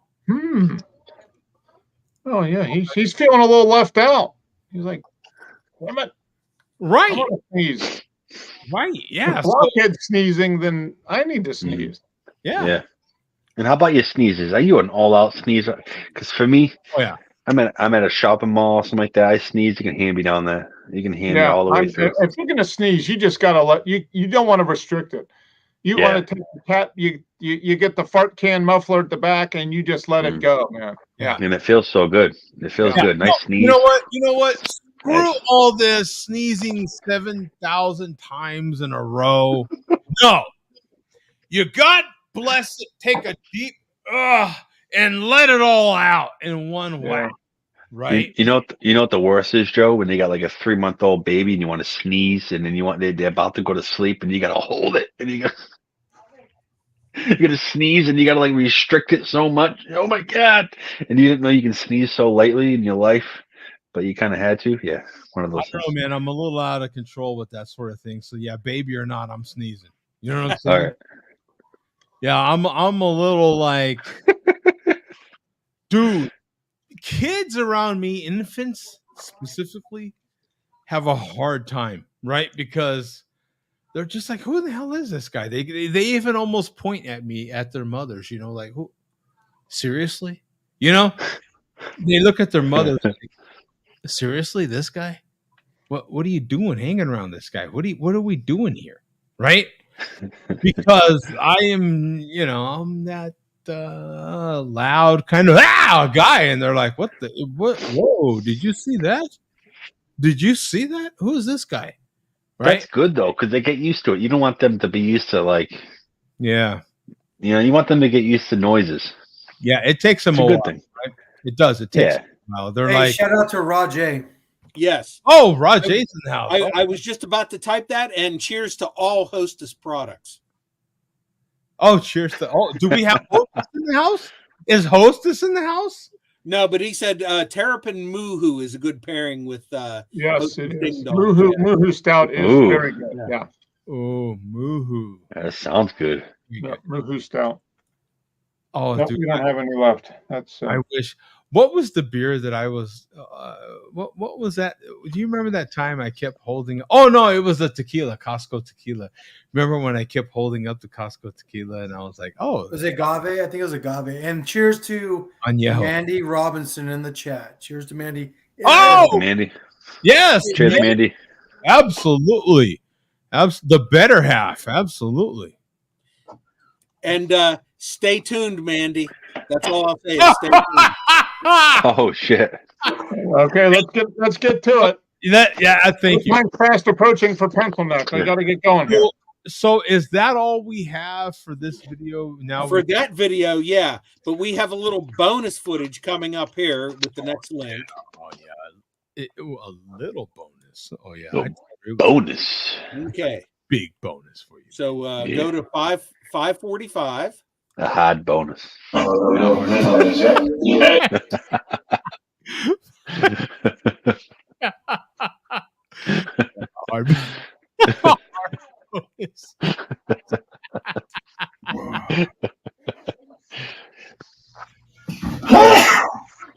look at him!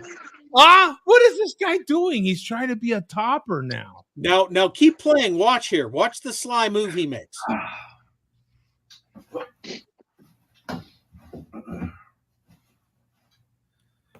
He wiped it on the flag. What do you think you just saw there? He wiped his snot on the flag. He acted like he was fixing the flag and he wiped his boogers. Proud American patriot. Let's wipe that. Let's wipe that snot off. Yeah. Right there. That's where it happened. Right there. Because that flag does not move when he sneezes. TV. We're going to rewind that a little more. Oh, wait a minute, Bum. It doesn't move. See, he's just using it to wipe his snot on. Yeah. Wait a minute. He sneezed in his left hand. No. Joe, I thought that same thing when I first watched this. Right hand. No, you cannot see where it landed, which hand. Oh, that's a good point. Thank you. Okay, good point. Yeah, that's right hand. He's got snot on his fingers, and he's going to wipe it on the American flag. He's wiping on your hands or something. Yeah, he thought he was fooling us there. So actually, jump ahead to 625. 625. Yeah, those are real sneezes, though. Yeah.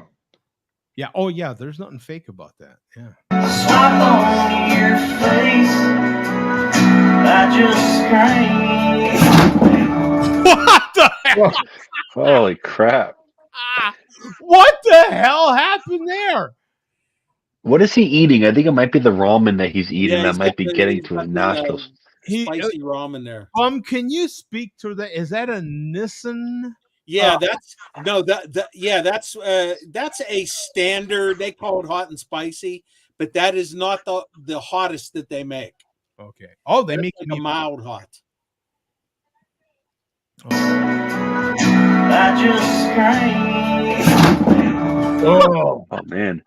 He's blowing snots everywhere. Holy crap.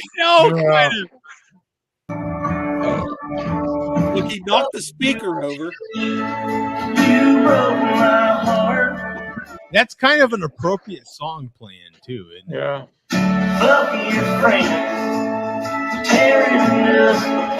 I think he sneezed himself dizzy right there. I mean, look at he's discombobulated and everything.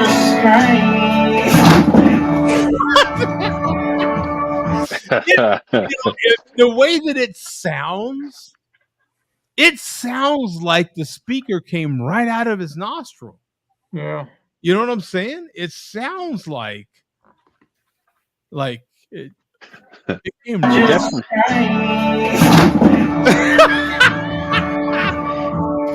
It definitely took over the show. That's for damn sure. He's worried the whole time he's gonna sneeze. Look how his mask is all out of sorts and everything. Watch when he turns to the side here. Watch. Right there. Look at how everything is just he's all knocked all sideways and everything. Look at him there. I mean, he has like a pinkish hue all over him now, and that's normal for him. Oh, okay. Yeah. Well, that part's normal. So yeah, but wow. Yeah, something else.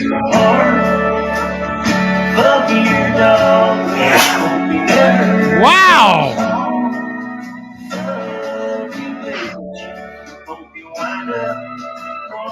Okay, I think that's it. Jesus. Oh, that his nostrils aren't used to flavor. I think that's the problem. You know what? Not used to spices. I think you're onto something. I think you're onto something there, Tom. Yeah, absolutely. That one ramen making him go crazy. Yeah, I mean it's really throwing him all out of sorts. Yeah.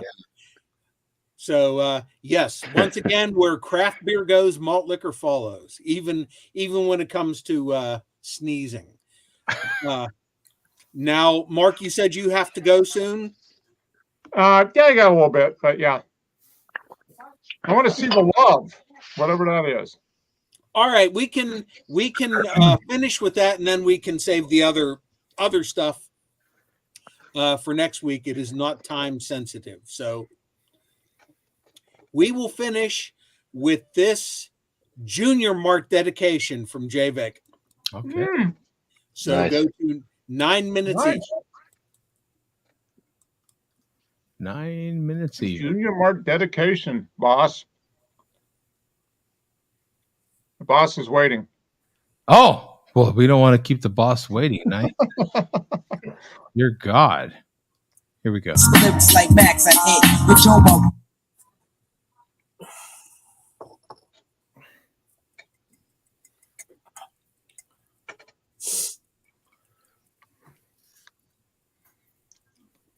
That's a long thought.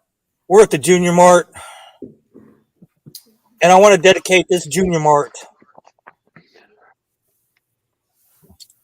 to two people. Oh. To two people. Oh. This Junior Mart goes out to the boss. Oh. And to Mandy. Oh.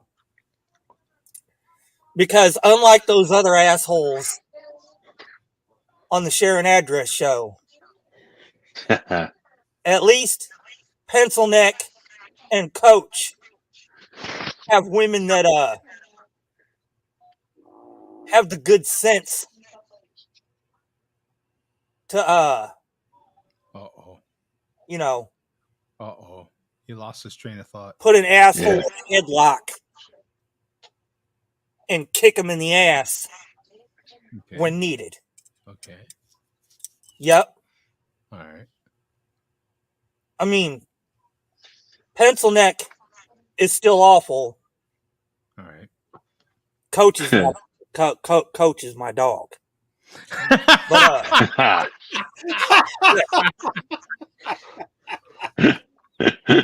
unlike Ned Flanders, who I don't know about you, Ned. I don't. Know about you.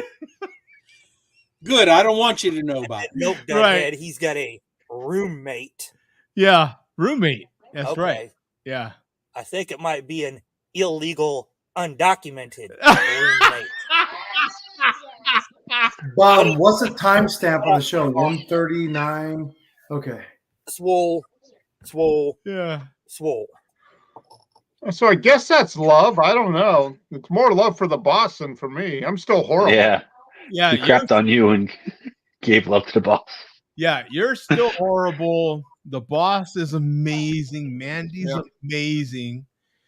And Coach is his dog. Coach is his dog. But Ned Flanders, he doesn't know about me, which is good. I like an air of mystery. I don't know about that guy. And the roommate, I don't know if that's actually a legal person or not. So, you know what? I have my suspicions as well, to tell you the truth. Oh. I am a little suspicious as well. Yeah, I'm gonna have to do a little investigating myself. Jesus. You don't know about people these days. You know what I'm saying? Like you know, and you know them for a little while, but then you find out. Do you really know them? Do you really know? I watch a lot of true crime, a lot of murder shows, and you know what I'm saying? You think you know until you know. And then from past experience, being in a 15-year marriage, you think you know, and then you didn't know. You know, you only know until you find. You only know until you know, right? You only know until you know. Absolutely. Right? Yeah. So whatever. That's the way it goes. So we will wrap up this week's report with that. We have other stuff, but that's good. We already have content for next week. That's a good thing. Yeah. That is. Hey, that was a good junior mart. That's one of the best I've heard in the last. Yeah. Wow. Nice.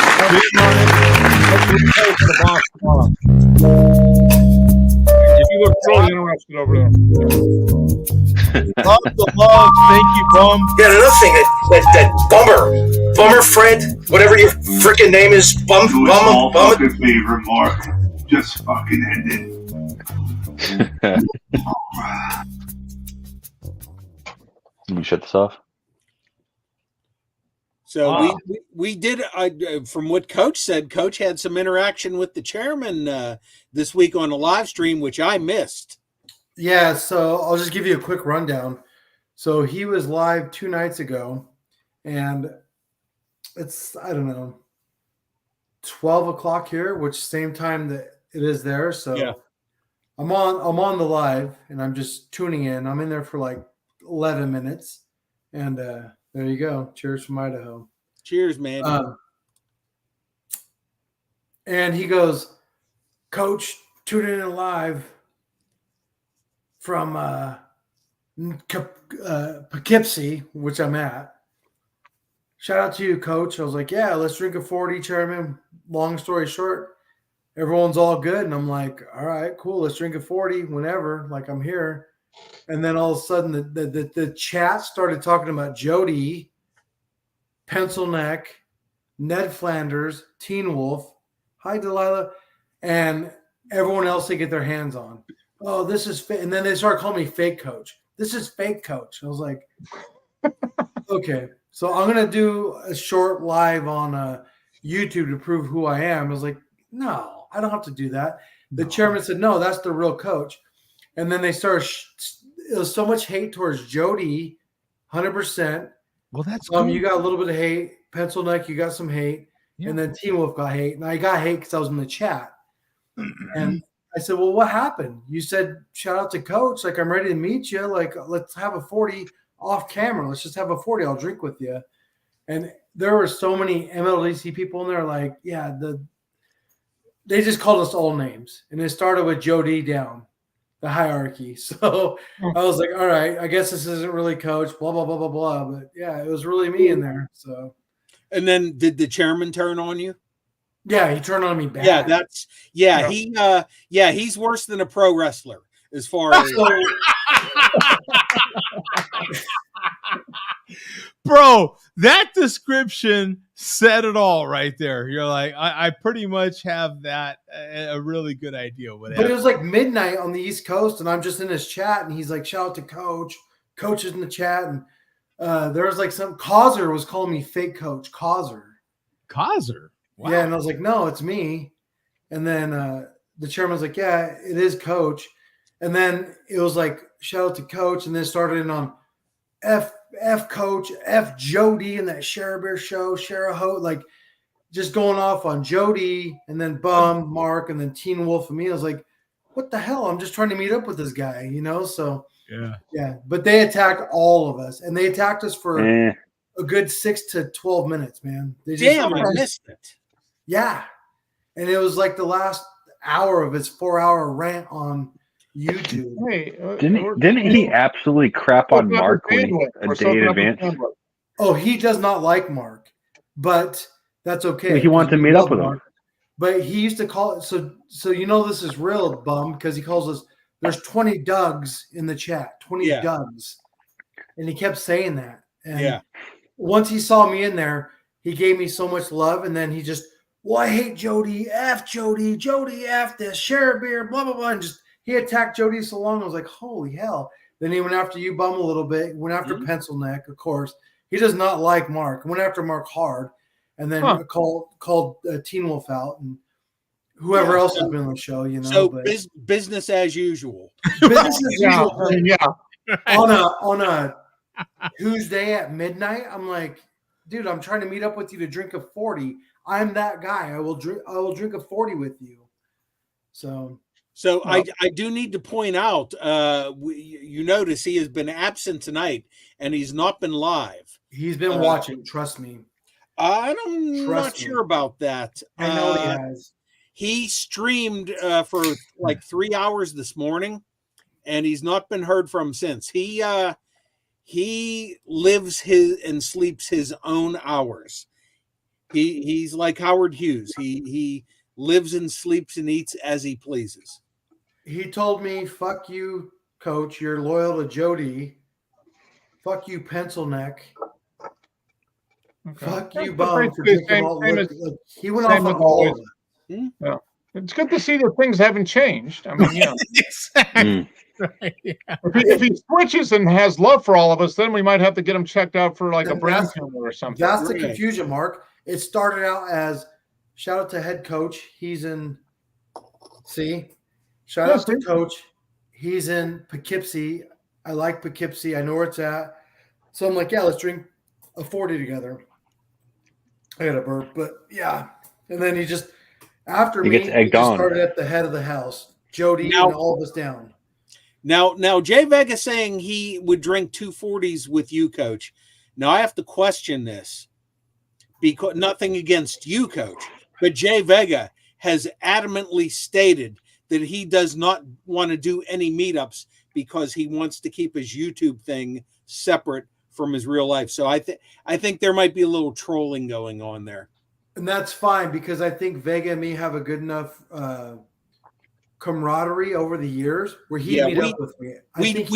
We don't want to ruin a good thing, do we, Coach? Yeah. We don't, but at the same time, I was willing to risk it with the chairman, and he backed out. Well, yeah, but with the chairman, there's nothing to risk. No, I'd meet up with Vega 100%. I'd meet up with him. I know he would. I don't think he'd back out on me. Vega says I didn't. I didn't. I did. I was trying to say I didn't. Yeah, that's next to the D. Yeah, I'm gonna stop talking. But yeah, that whole thing the other night, he was so cool with me, and then the assault started a little bit on me. He attacked Jody so hard. That's what it was. Normal behavior. Yeah. No, but it was like insulting, and I was the only one in the chat, and I was like, okay. And they're like, yeah, why don't you grab Tom and come down here? Blah blah blah. I was like, oh, okay, never mind.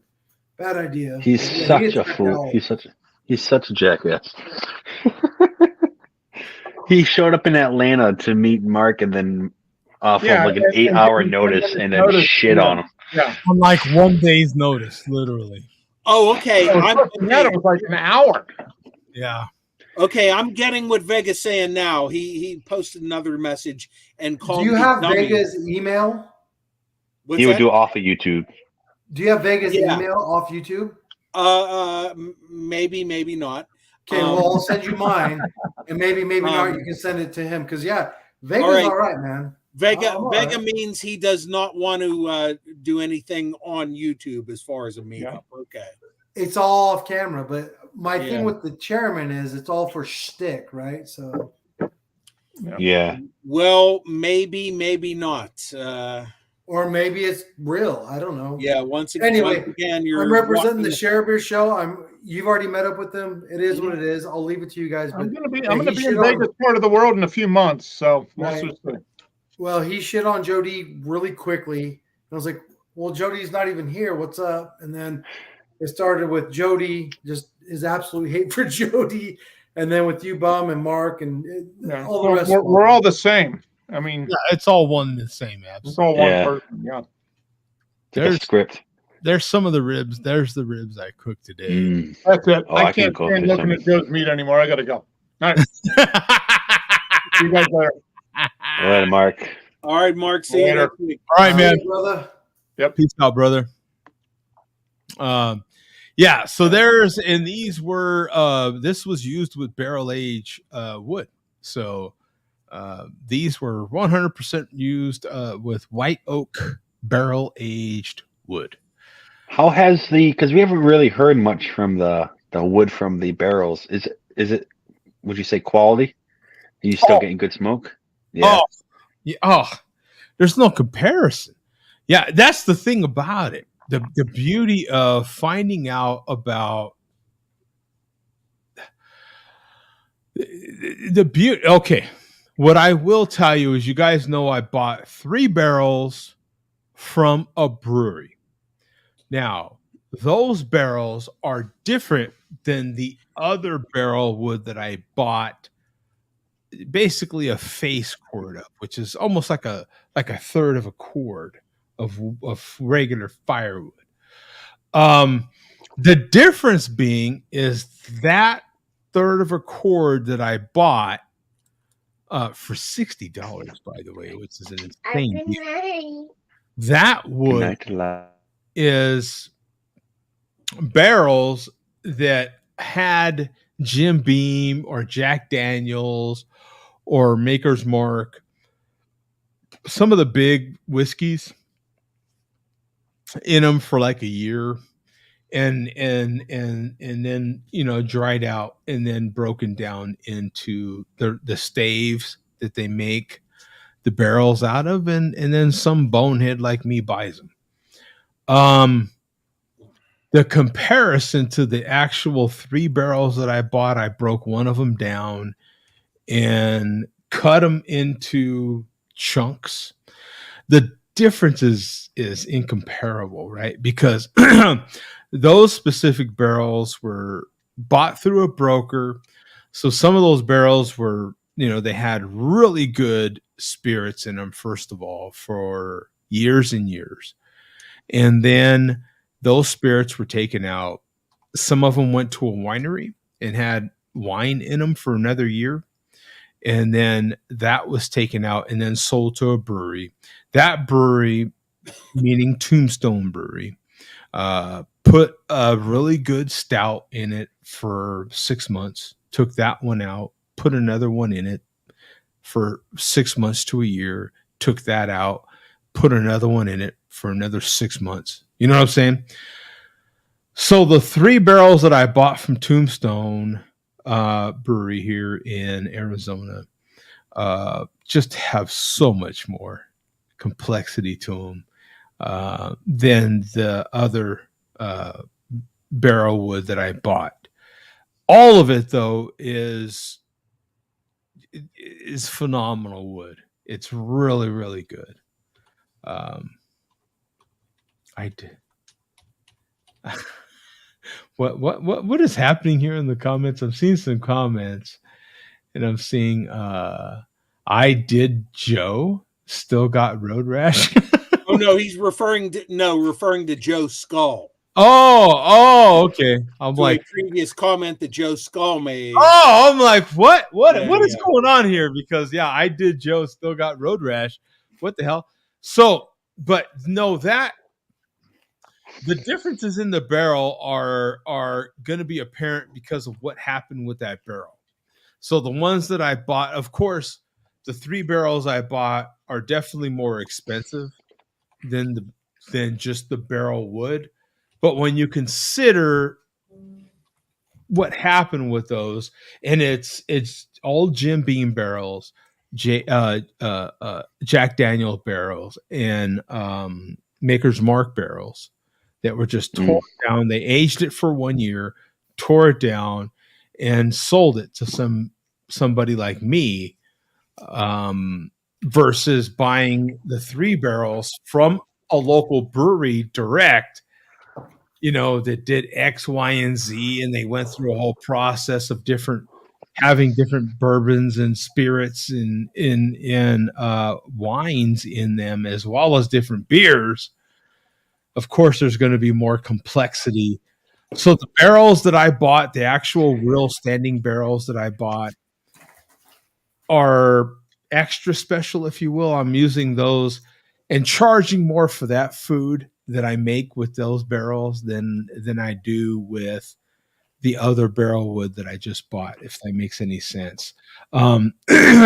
It's phenomenal wood. Either way, I'm going to be looking for more of this wood because it's really good aged, hard oak, white oak wood. If that makes any sense. So when it comes to barbecue, when it comes to smoking, almost nothing better than this kind of wood. You know what I'm saying? Now the question I had, I don't know if the malt liquor report is done yet, but we're done. We're done. The question I had earlier was, who do you think started barrel aging anything first? Do you think the moonshiners were the ones that started barrel aging first? Oh, no. The thing with barrels, this is the beauty of barrels. It came from overseas, Joe. Yeah, yes. The thing about barrels, the beauty of it is there's a lot of technology involved with some cooperages these days, right?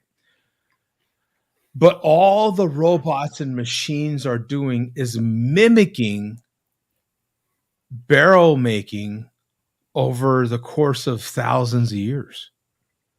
It's still the same damn process. It's the same process to make a barrel. No, it's not. That's the beauty of it. No, it's not. Oh, Coach disagrees.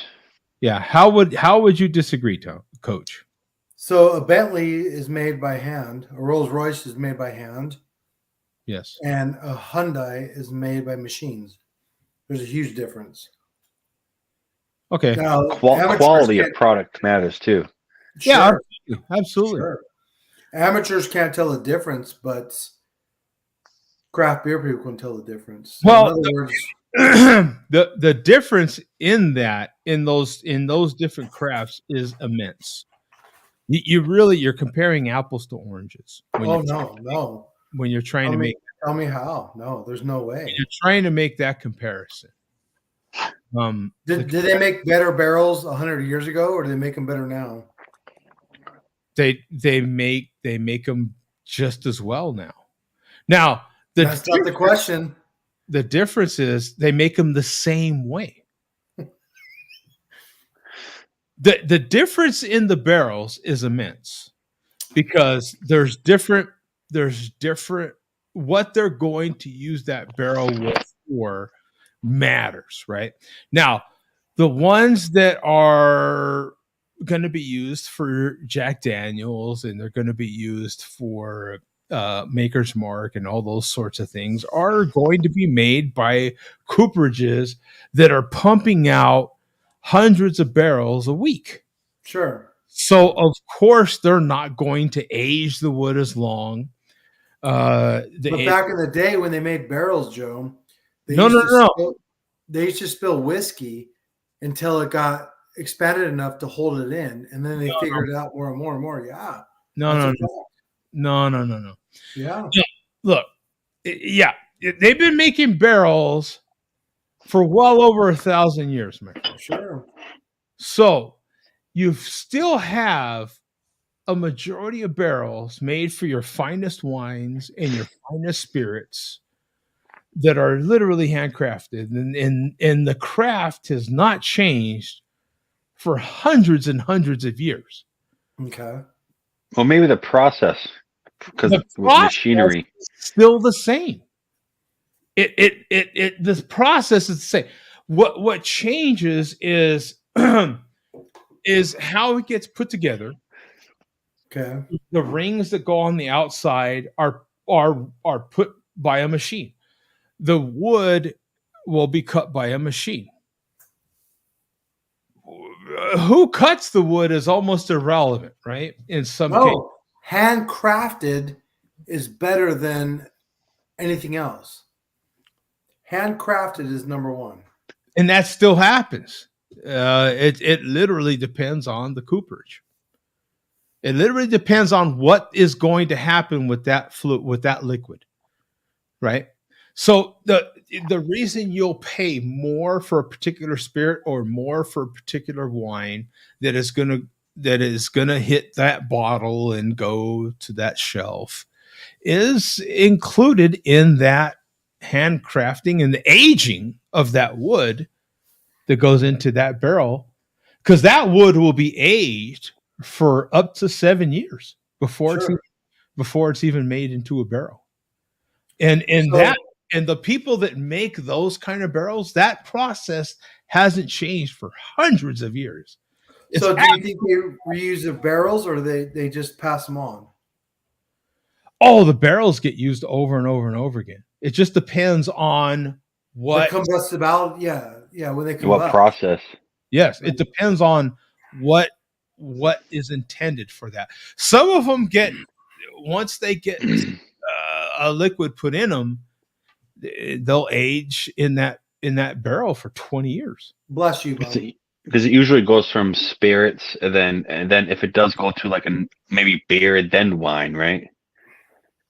Because usually you see like wines that are barrel aged in stout barrels. And that's what Dodgers fans do. They just walk away because they can't have to answer the question. Yeah. So, no, I'll just tell you, no, he's completely wrong. I'm completely right. Go Padres. Handcraft. I agree. I agree. Handcrafted. Go Pirates. Tom, who's your baseball team? Go Boston. I tried to mute myself on that sneeze, Coach. Unfortunately, there's no flag for me to wipe my hand on. So it would have been. Is that me or you? No, I sound fine. You sound fine. I think Tom's breaking up. Yeah, Tom's breaking up. Yeah, Tom, you're pixelating. You're robotic, brother. Yeah, Tom, right, all of a sudden you just like went frozen. Yeah. You were good all night. God damn it. Call up Xfinity and complain. and now you're good, but you for like a minute there you were like, and then the host sits down and now he's there he goes. Okay. Oh, that sucks, man. You know what I'm saying? Because it's like you were good all night, baby, and now it's just but it don't matter, baby. It don't matter. It's okay, Joe, baby. I'm okay with this, baby. It's okay. I know it's just a setback. You know what I'm saying, baby? You stop it now. You stop it. It's okay, baby. I know this ain't normally the way you do it, baby. Fucking John, he exploits everything. Yeah, so Joe won't know this, but yes, Bum, we did talk about last week. R.I.P. to Ralph Cirilla, one of our favorite personalities on the Howard Stern show. Yeah, now, Joe, I don't know if you're a fan of Howard Stern, but me, Bum, but I don't know all the characters. Well, they lost a huge personal person of Howard Stern's, his stylist, his best friend, a huge guy. So we addressed it briefly, and you caught up with my Marcos, but yeah, Bum, I agree, man. That's a huge loss. Love that guy. Yeah. They used to call him Ralph. Well, I'll spell it out. And the way they spelled it on the when they would do the broadcast version of the radio show, they called him Ralph the Faeg. Yes, because initially he was not that, but he came out as that. Oh no, he never came out, did he? No, he. Oh, sure he did on the show. Yeah, he did. He did. Oh, absolutely. Yeah, he He never came out exclusively as that. He went both ways. Let's put it that way. Okay. I always suspected that, but I've never heard that before. So I thought he was one of those guys who just appeared to be that way, but wasn't. Sal Governelli answered my question twice back, like I told you, and then I got a recent response from Marianne. Remember Marianne? She gets into the air of the show, with that annoying voice. Yeah. So yeah. Okay. Anyway, it's a huge loss to the Howard Stern show. I liken ourselves to Jody in our show, but it just different dynamic. But it was so crazy. Bum Ralph of all people, and people used to confuse Ralph with Howard Stern. Did you know that? Yeah, no, but I don't know why. Ralph has long hair for a while, but Ralph, the character Ralph. Ralph Scarella, the Howard's makeup artist and stylist, and Howard Stern show. Yeah. Here is a breakdown of what happens with the wood in a barrel. Only limited combustion to join. So this is a breakdown on what happens. So you've got sugar. So what's great about this chart is this chart will tell you what you're getting, right? So you got cellulose, right? And this is oak, wine, and spirits. Like I said, it does not matter, right? This is broke down, and this is by Independent Stave Company, right? So these things are certified by certain organizations. This one is certified by Independent Stave Company. You've got cellulose, right? Only a limited contribution to toastiness, but important to the transportation of wood extrudatives from barrel to wine. Hemulose, right? Wood sugars, that equates to the body of whatever beverage is in there, the wood sugars, caramelization products, and color. Now you can see some of these arrows line up with the next one, right? So you've got lignin, right? Also contributes to the color, increase in blend complexity, production of vanilla, right? When we say we get vanilla in that, we don't necessarily realize that it's the wood from the barrel that is giving us the vanilla. The more you get to know about these things on the very microscopic level, the promotion of oxidation products, right? So when we talk about that, so the oak tannins, production of what is that? Astringency, removal of off notes. So the oak tannins remove some of those off notes that are in that particular beverage. Okay. And the char layer contributes to that as well. So the removal of off notes and burnt wood flavors. Also, so are you exclusively using these for barbecue? And the I am. accouchement, what's the word? The pellets and the flavoring and yeah, absolutely. So how are you breaking those barrels down? Well, barrels, once you don't have any liquid in them, dry out.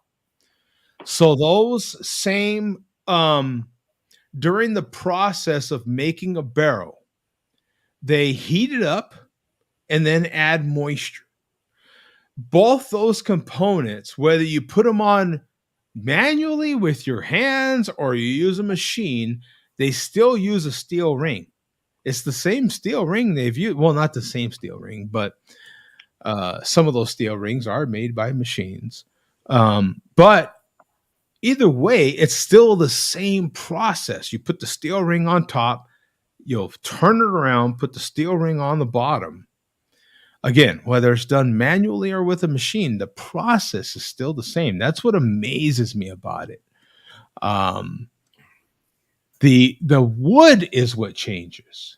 The wood itself, the amount of time that it's aged to make that actual barrel, and where that white oak, very specifically, not red oak, not post oak, white oak, right? And in some cases, French oak. Those oaks specifically are what make barrels. And the way it's cut, you've got a round circle. It's quartered. If they were to take a round circle, right? If you're looking at the trunk of that when it's laying down and you're just looking at the circle of it, if they were to take it like they make lumber and go across it and make all the standard cuts of lumber you're used to, it would never work. Because you've got rings in the tree, right? We're familiar with the aging rings in a tree. What is very unique to white oak is you have those legs, is what they like to call them, which are very similar to legs in a spirit. The legs go down, they go down into the center. They'll go from the outer bark into the center of each log, right? That's what's bringing the actual fluid into the tree so it stays alive, right? But that's going across all the aging rings.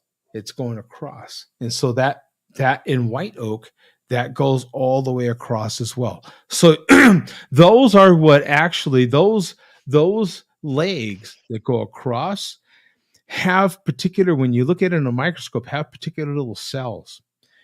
Those holes, those cells in red oak, let's say, are exactly, they don't have any sort of any filter in them that will keep fluid in, right? White oak does. French oak does. It's the smallest little film in those little microscopic holes, right? Those little cells. That is enough to keep fluid in.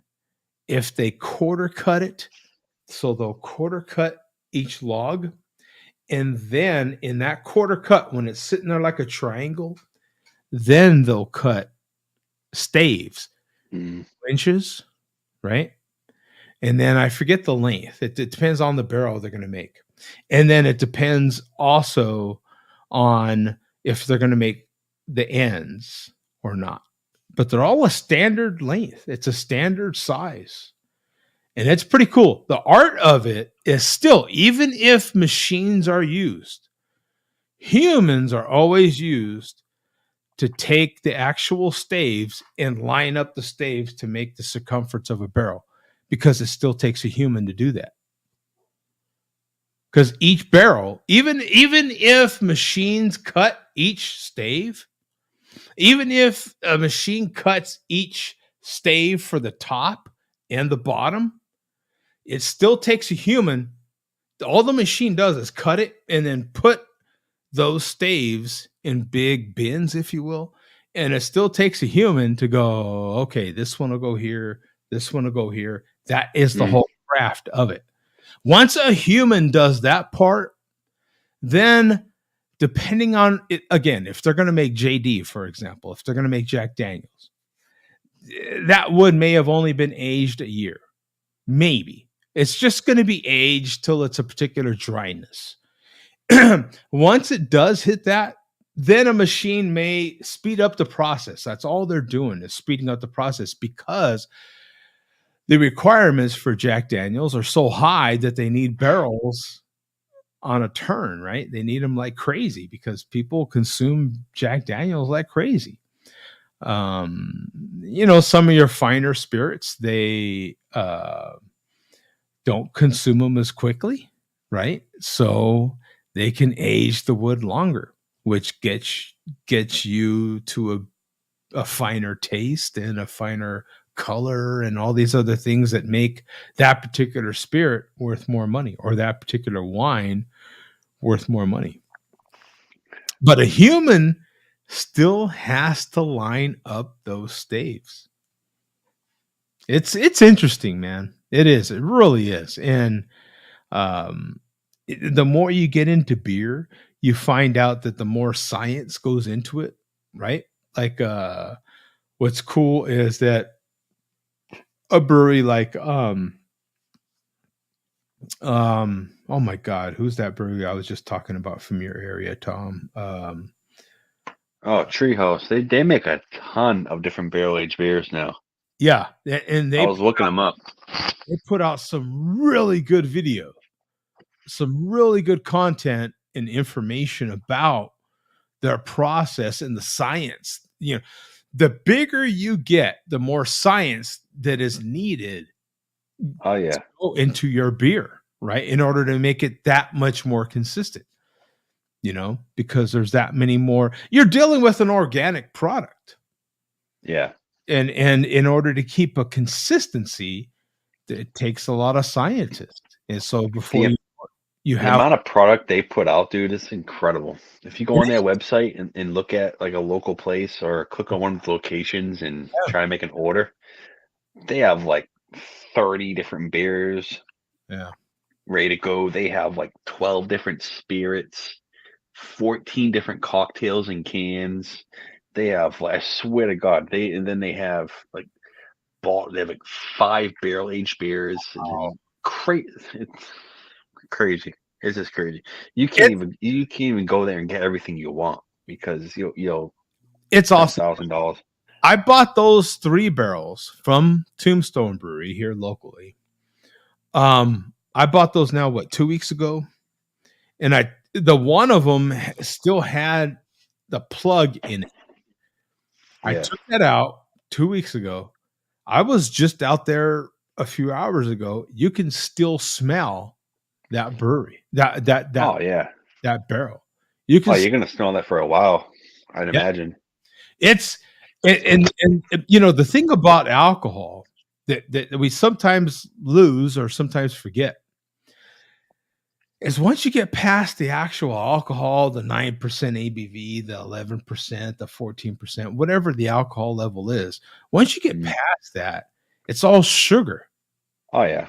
Yeah. So the beauty of it for me, someone that barbecues, is those sugars, once they're lit on fire, emit all those all those all that goodness into whatever you're cooking. So the minute I light a fire with charcoal typically and then put wood, the chunks of barrel wood on top of it, those sugars start emitting into the air, and it's incredible, man. Now imagine, picture yourself opening, well, you just had a good Bourbon County. And you got notes of vanilla, all the same things that I showed you from that chart. You got notes of caramels and all those things that you should get from that wood, from that barrel. And of course, you got some of the wood. All those things come out the second you light it on fire. Oh, it must be better because you're adding heat. Yes, you're adding some flavor in there. You get okay. So picture putting your nose to that glass of that beverage, right? Yeah. And you're trying to express vocally what you're sensing, right? And you're like, oh yeah, I'm getting dark fruit. I'm getting all the same things you get on the nose, you get when you light it on fire. Yeah, everybody gets, right? Everybody, the whole freaking name. Everybody, yeah. And to that point, all that is going into your meat when you're barbecuing. And that's what I can charge extra for. Because I paid extra for that wood. Right? Because I didn't know how you felt about it, because that first one you did, I don't know if you liked it or not. That first smoke. Yeah, I tell you what, man, it's instant. It happens so fast. You're like, oh, that's the answer. You know immediately. You're like, yeah. It's like the second you crack open the cap from a real good bottle aged beer and you pour it in a glass, the second you put that glass to your nose, you're like, oh, this is a good one. Right? Like you just, the second your senses smell that, you're like, oh, this is and that's what happens. So those ribs that I showed you earlier, those ribs, I've got a picture of them in here too. I don't know. Am I showing that right now? I don't think so. It's not sure. Yeah. So those ribs, here we go. Yeah. Now I'm in my whole damn photo freaking library here. But these ribs right here, those are the ones that I just gave away to that lady. These were made with just charcoal to start the fire, but barrel aged wood. Just oh, she probably loved that.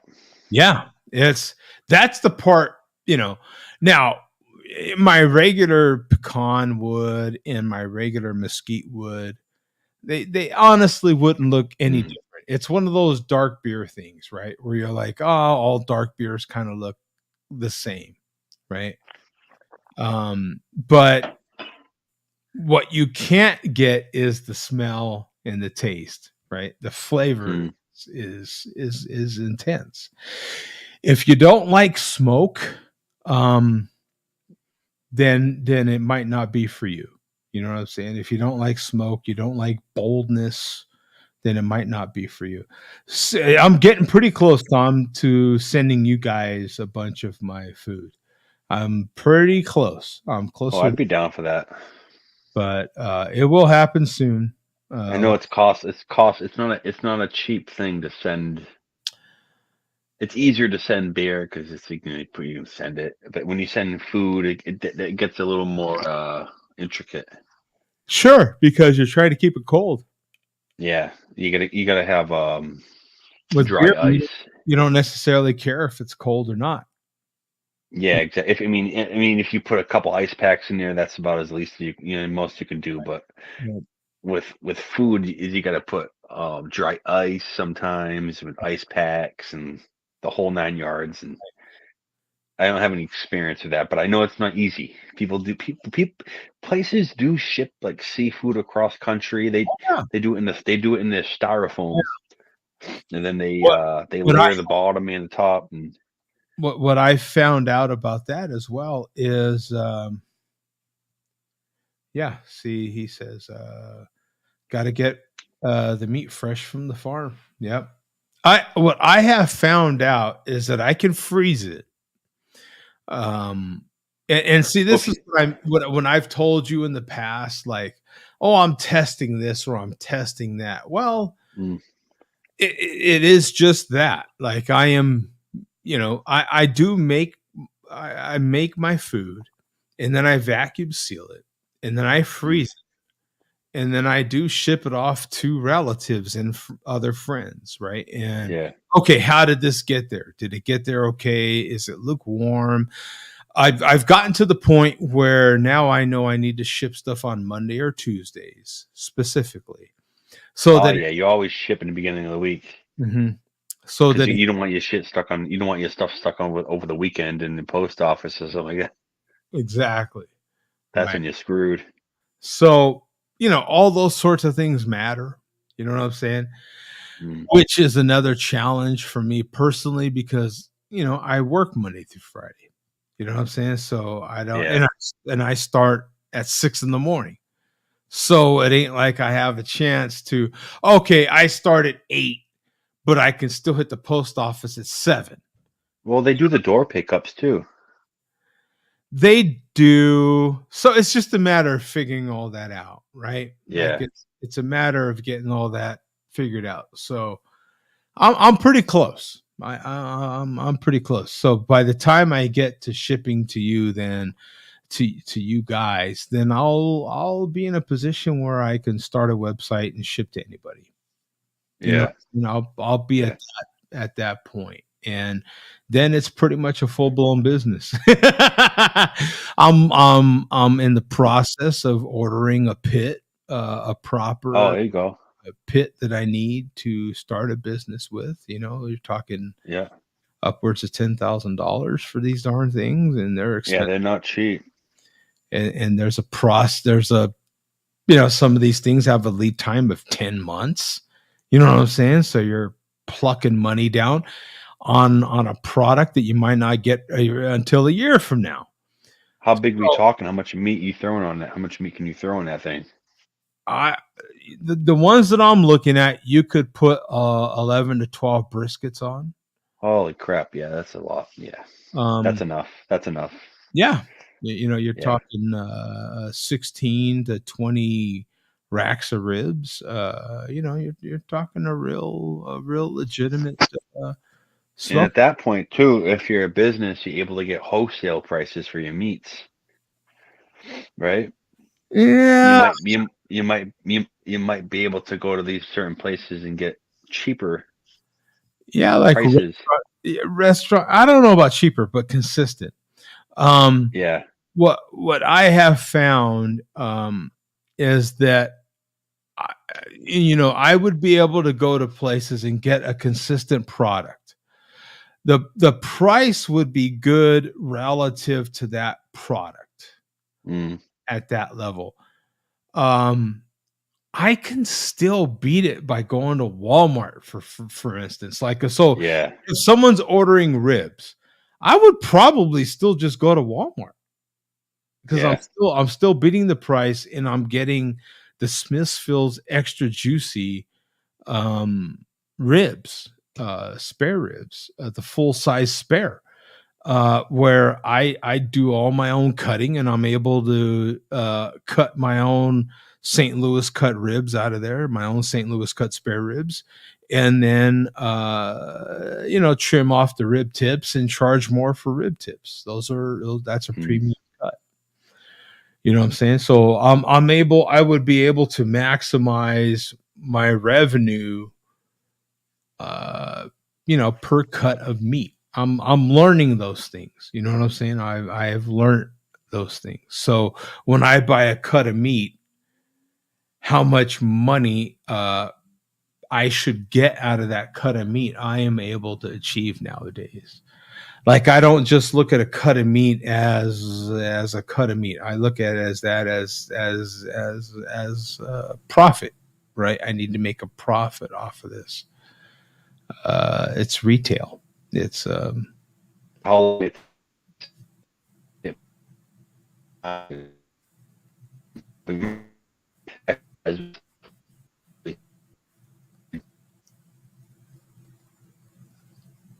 you're freezing up again, man. I'm going there. Anyway, we'll get out of here, man. Enough of this boring talk for some folks. I could talk barbecue and beer and firewood and wood cutting and all this other stuff forever, man. I freaking love it. It's become a passion of mine. I absolutely love it. So those are the ribs I cooked today. I cooked them for a lady, by the way, that literally just met last weekend. And these ribs I bought today at Sam's Club, believe it or not. I have found Walmart, so Sam's Club and Walmart, to be my better, consistent, even better than Restaurant Depot. I have priced Restaurant Depot. Someone very, very close to me owns a restaurant, and I consistently beat those prices and get better quality meat just by shopping sales. Now, I don't own a restaurant, so I don't need that quantity of food. If I did need that quantity of food, then I would have to go to a place like Restaurant Depot and pay that price. Or go to a Sam's Club and pay that price, or a Costco. I have found for meat, Costco just to be the most expensive, consistently the most expensive. Every once in a while, Costco will lower the price of their brisket and they're cheaper. But I have found Costco only on Prime beef to occasionally be cheaper than Sam's Club. But generally, you can go to Sam's Club and get a better price.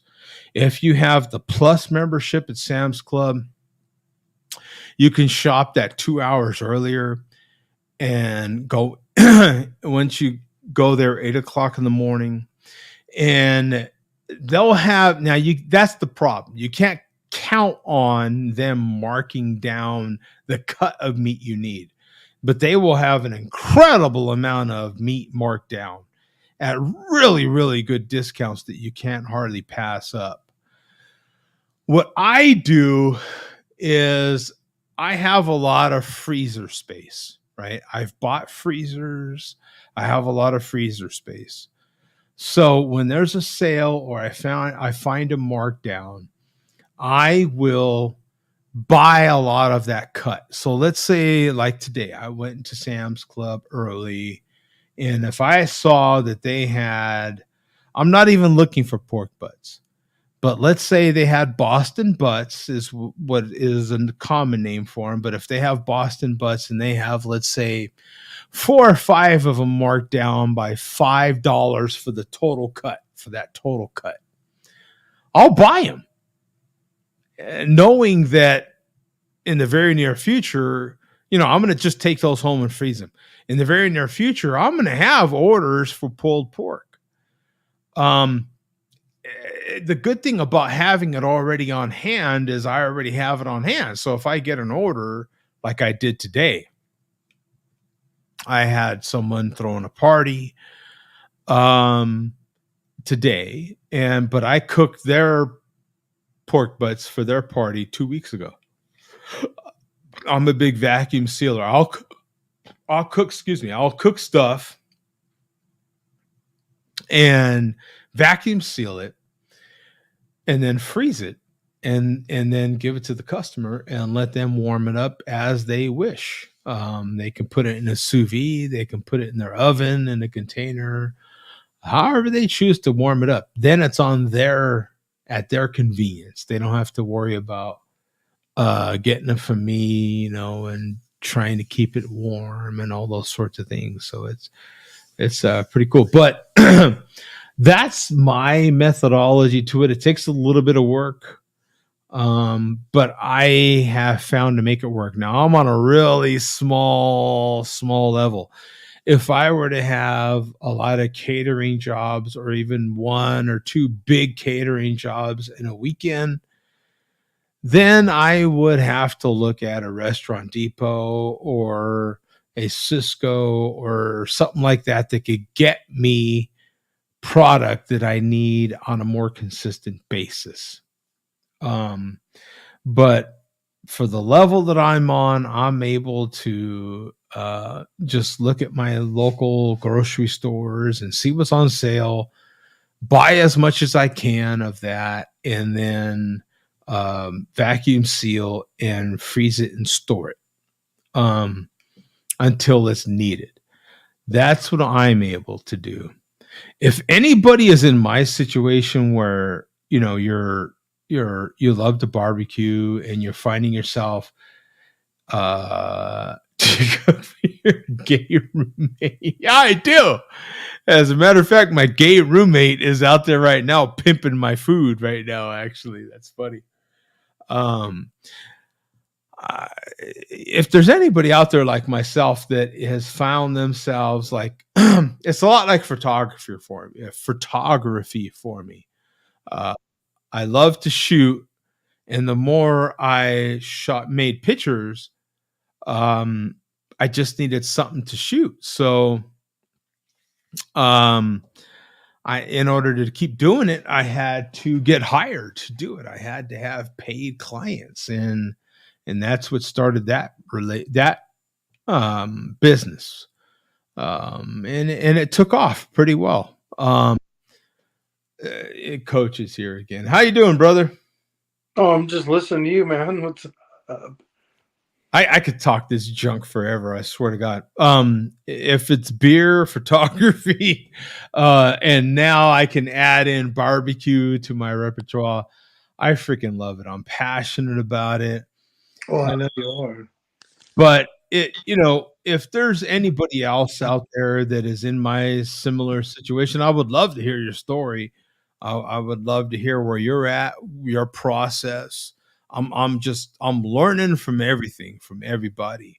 It's it's a heck of a thing, man. It's fantastic to know that on a consistent basis. I'm going to post a link in the chat. It's a heck of a thing to know that on a consistent basis, just like photography. If Coach was a photographer, because he's in the room right now, if Coach was a photographer, oh, now that we got two coaches, if he was there we go, and he actually is because he's on camera. If he was shooting, we would definitely have two different styles. That's just the way it works. He has his way of doing things, and I would have mine.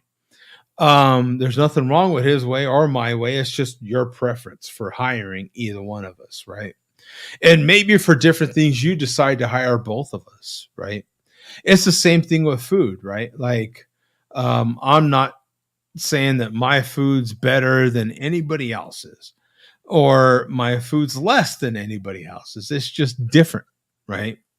Yeah, my food would be different. If you were to buy my food, you would know that my food is definitely pepper heavy. I love pepper. It's definitely going to be very seasoned food, very pepper forward food. If you don't like pepper, then I will tell you right now that it's probably not going to be for you. The beauty of my food that I feel like is the beauty of my food is that it gets back to the grassroots of what that particular meat tastes like. If I make you some pork ribs, like what you're seeing right here, then you're gonna taste the pork. You're gonna be like, I'll be damned, man. That's what freaking pork ribs taste like. It's not smothered. All this little juice that you see around the edges and stuff, all that is butter. That's right? All it is.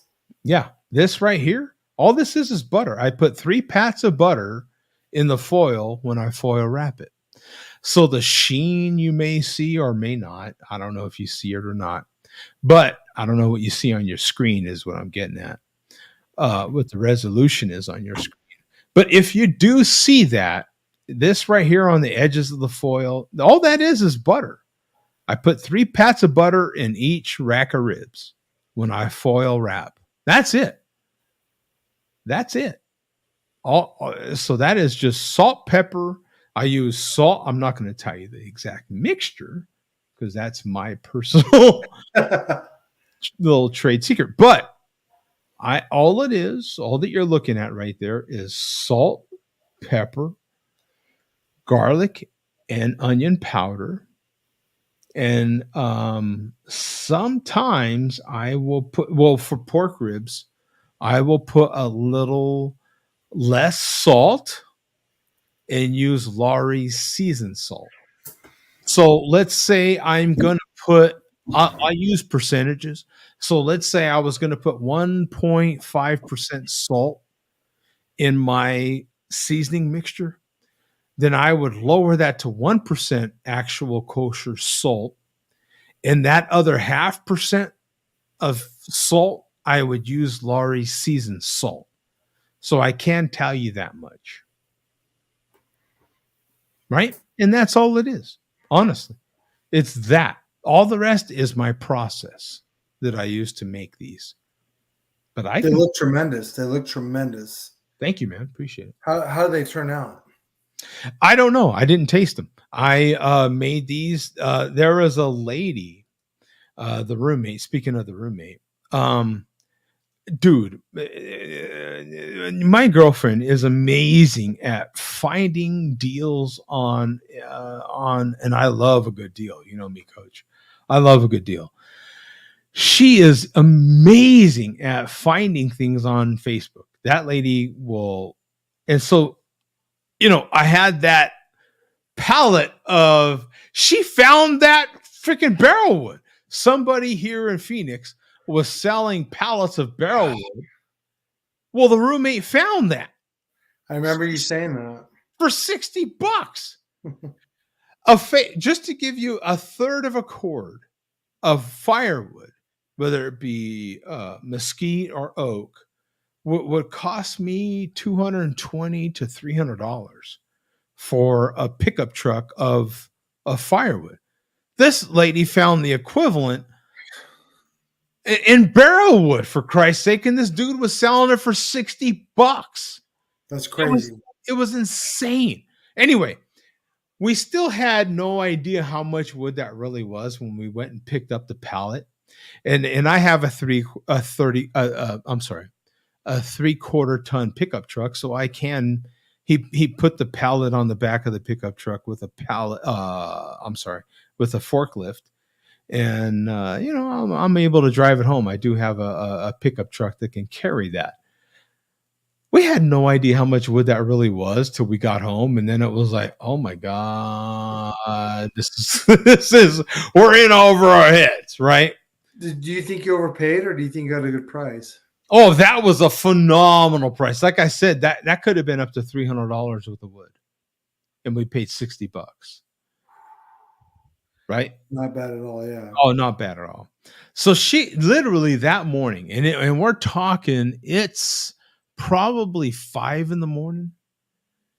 So by 5:15, 5:30, she's already telling me, "Oh, I found somebody." This is 5:15 or 5:30 in the morning on Saturday morning, last weekend. She's already telling me, "Oh, I found somebody that is willing to lend us their wheelbarrow." I'm like, "You what?" She's like, "Yeah, I found somebody. They're literally down the street." What? No way. She's like, "Yeah, we'll just go there." Sure enough, we go down there about 7 in the morning because I'm not about to pull up to somebody's house at 5:30 in the morning when it's still dark on a Saturday morning. So I at least waited till 7 in the morning, and it's still dark, quite frankly. But the lady said she'd leave the wheelbarrow out front for us, so I did. I went and picked it up, and I'm dumbstruck. I'll be damned. So the lady comes out just to meet us real fast, and she's like, "Use it all weekend if you want." I'm like, "Who is this alien person? This is nuts. Who the hell does this to complete strangers?" Right? So I did. I took it and then used it. And quite frankly, we were done under 2 hours because of her generosity of lending us that wheelbarrow. I was able to get all that wood off my pickup truck and into the backyard. I remember that. Yeah. In about 2 hours. Like Lone Wolf here. Nobody cares, Joe D. You're not a barbecue pitmaster, poser. Oh, stop it. Lone Wolf. So okay, all good. So I'm like, damn it. And we kind of had a lot of things going on last weekend. So I didn't have a chance to properly barbecue last weekend. Between all the wood and all that stuff, we just didn't have time. So, but I do always have prepared food that we vacuum sealed and it's in the freezer ready to go. So I have chorizo ready to go. So when we took the wheelbarrow back, I gave the lady a couple packages of our chorizo, and she's like, "Oh, thank you so much." Oh, she must have been happy as hell. She was so grateful. While I'm there, I'm seeing a few rugrats running around. The lady's our age, and I'm seeing, she's 54, and I'm seeing, a few rugrats running around. I me, I'm curious, so I ask questions, and we start a conversation. And she's like, "Yeah, my daughter's addicted to drugs and all this sort of thing. So I had to adopt her 4 kids. The kids are 10 to 3 years old. You're 54 with a bad hip by yourself. And she adopted these 4 kids. That's insane."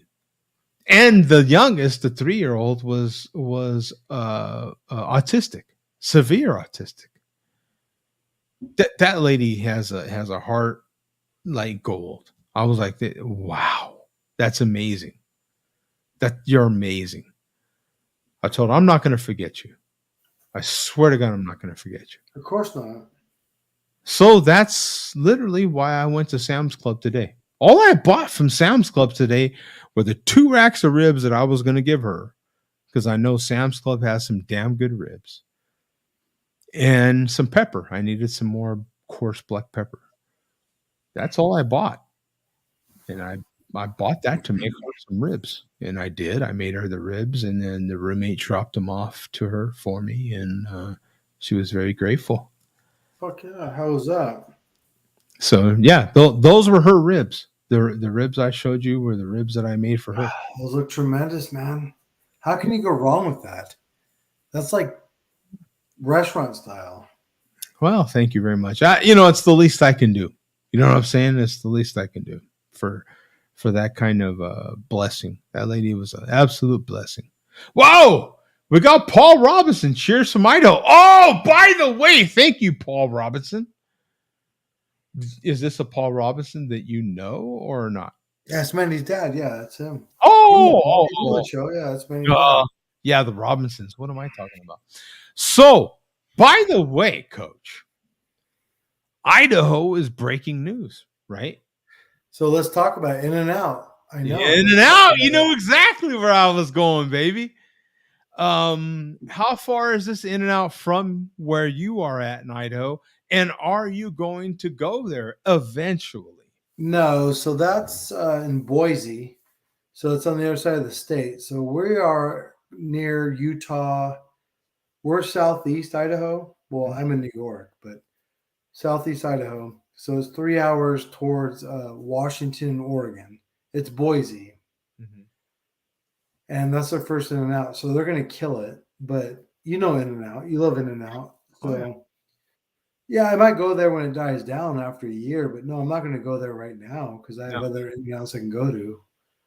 And, of course, I'm in New York, so I'm going to get a slice everywhere I can, get my fat ass on. But, yeah, no, it's great. It's great. No, it's great for Idaho because Idaho is behind the times on every dimension of this planet. Idaho is very behind on everything. So, yeah, it's good to see that people are just supporting it and loving it. So, what's your burger joint down there in Arizona? My favorite? Yeah. I have like a handful of favorites, if you will. In-N-Out's, of course, very good. In-N-Out's always good. But I don't have, there's a million In-N-Outs here in Phoenix, but I don't have one close to me. Five Guys. So in Texas, the big thing is Whataburger. Yeah, I love Whataburger. I like Whataburger. I like Whataburger, but I think In-N-Out is way better. Yeah, we've talked about this. I like Whataburger because the Whataburgers in my area have green chili. If you have green chili on your cheeseburger, it's just going to be better. There's just no doubt. So I'm gonna give you a second doubt here. So the best. Well, I guess it's not a burger joint, but the best place in Arizona is Portillo's for their milkshakes, their hot dogs. Like Portillo's is just, oh man. Well, Portillo's is actually from Chicago. Yes. Yeah. They're another, again, getting back to how many Chicago people live here. And they're actually Portillo's is expanding. So their hot dogs and their beef sandwiches. Oh, the beef sandwich. We could dip it in. Oh, yeah, they're very Portillo's is really good. It is. You can't go wrong there. Absolutely. Yeah. Absolutely. There was a New Mexico chain. When I left New Mexico, they were good. Now they've tried to go big, if you will. So Blake's Lottaburger was a unique New Mexico chain, and they were very good. I went back a couple years ago now to New Mexico to see my grandkids when they were still living there, and of course took the roommate to have Blake's because she had never been there, of course. And we ordered a wide gamut of food because I had told her all about Blake's, and it wasn't as good. I have to admit, it was. The only thing from Blake's that was as good as I remembered was their breakfast burritos. Other than that, they had kind of, quote unquote, done the gone big thing, and which lowered the quality to me. Wasn't as good.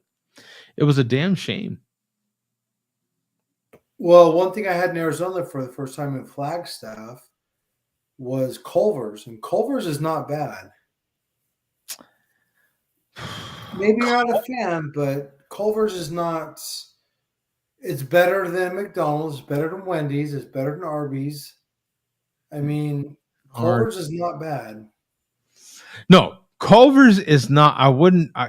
You're right. I wouldn't say they're bad. You know what's not. You know what's not bad, Coach.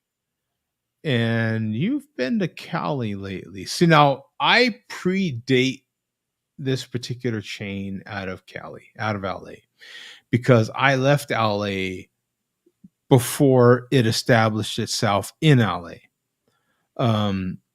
Is Farmer Boy. Have you been to Farmer Boy? Oh, damn it. You beat me to it. Yeah, I've seen them in Orange County and LA. Yeah, I have not been to one. Are they good? Lone Wolf is like, Jody thinks he's a foodie. Yeah, okay, smug poser. Yeah. No, you know what? Farmer Boy. Okay, they first built one out here. I feel like it's in Mesa. Okay. It's either in Mesa or in Gilbert, Arizona out here. I went there and I happened to I had never heard of Farmer Boys, but the guys that moved here from LA recently, we have a lot of LA people. Right. The ones that moved here from LA recently were like, oh my God, Farmer Boy opened out there on the Far East Side. Man, if you ever get a chance, try. Okay. Well, I worked the Far East Side. So I happened to be out there literally like a week after they opened, right? If that. It was days after they opened. And it happened to be when I was out there, there was nobody in line. You know what I'm saying? That whole situation, everything fell right into place. So I went in there, got some food, walked out. I took some pictures, walked out. Again, I know how to take a photo, right? Mm-hmm. So literally to this day, my photos are still trending for that particular Farmer Boy because of that, right? So they're pretty damn good. They really are. My problem is when I go to LA or San Diego or Southern California, we have taco shops with mariscos, and that's just what I order. Just seafood and Mexican food. And I don't care about the burger joints because I'm never there anymore. So yeah. Well, Cali is, LA specifically is known for the sandwiches, meaning hamburgers, if you will, pastrami's, if you will. Very unique pastrami's, as a matter of fact. You're not going to get those kind of pastrami's anywhere else in the country. They're very unique to LA. And tacos. You're going to get tacos everywhere. So, yeah, I can definitely see that. I'm drawing a blank, but the Mexican sandwiches with the bread on top, I can draw some. Yes. Mm-hmm. Yeah. So, what do you do? When you're talking street food, there's so much good street food. There's just so much. And the taste alone is above anything. Yeah. It's people incredible. think they know, but they don't know. Yeah. See, Malt Liquor Mike says, yeah, tortas a rule, man. Tortas, yeah. Yeah. And that's the thing too. Like, I have a torta based on brisket that I can make as well, and actually put it, a brisket, and egg, and beans, and guacamole, and not even guacamole, just whole. We call that no mames way. Just the whole torta to excess. Really, torta is just Spanish for a sandwich, right? So it's just a sandwich to excess. You know what I'm saying? You build it up to what you want it to be. Yes. Mm-hmm. Absolutely. Yeah. To me, the sandwiches here in Phoenix, the tortas, and in LA, Phoenix and LA Phoenix is a mini LA. and a mini Chicago, and some to be true about it. But the sandwiches here and in LA are very unique in the same way that going to Philly, if you ever get a chance to go to Philly, New York is very similar as well. Sandwiches and hoagies, if you will, in Philly, New York, on the East Coast are so freaking good. Oh my God! I don't know what the hell it is. You can get a turkey and provolone, for Christ's sake, and you're like, what the hell? You can get a freaking tuna fish, and it's just the best damn tuna fish sandwich you've ever had in your life. You're like, what the F, man? You know what I'm saying? It's just, oh my God. I've had so much good. I've been blessed to have so much good food. Now there's a Mexican contest going on in the chat. So Malt Liquor Mike says, I'm more Mexican than you, Lone Wolf. Lone Wolf. I've been saying Lone Wolf, and it's actually, I guess it's, no, he is Lone Wolf, but he's calling him Lone Wolf. But yeah, so anyway, that's my 2 cents into food. I love talking food, of course, because you can see me. Hello. Hello, same boats. I'm no stranger to food and no stranger to beer as well. But anyway, I'm out of here, man. Coach, we'll see you, my friend, and thank you for jumping back in here. I appreciate your time. Yeah, brother. I'll see you throughout the week and next share beer. All right, man. Peace out, my friend. We'll see you. Peace out, brother.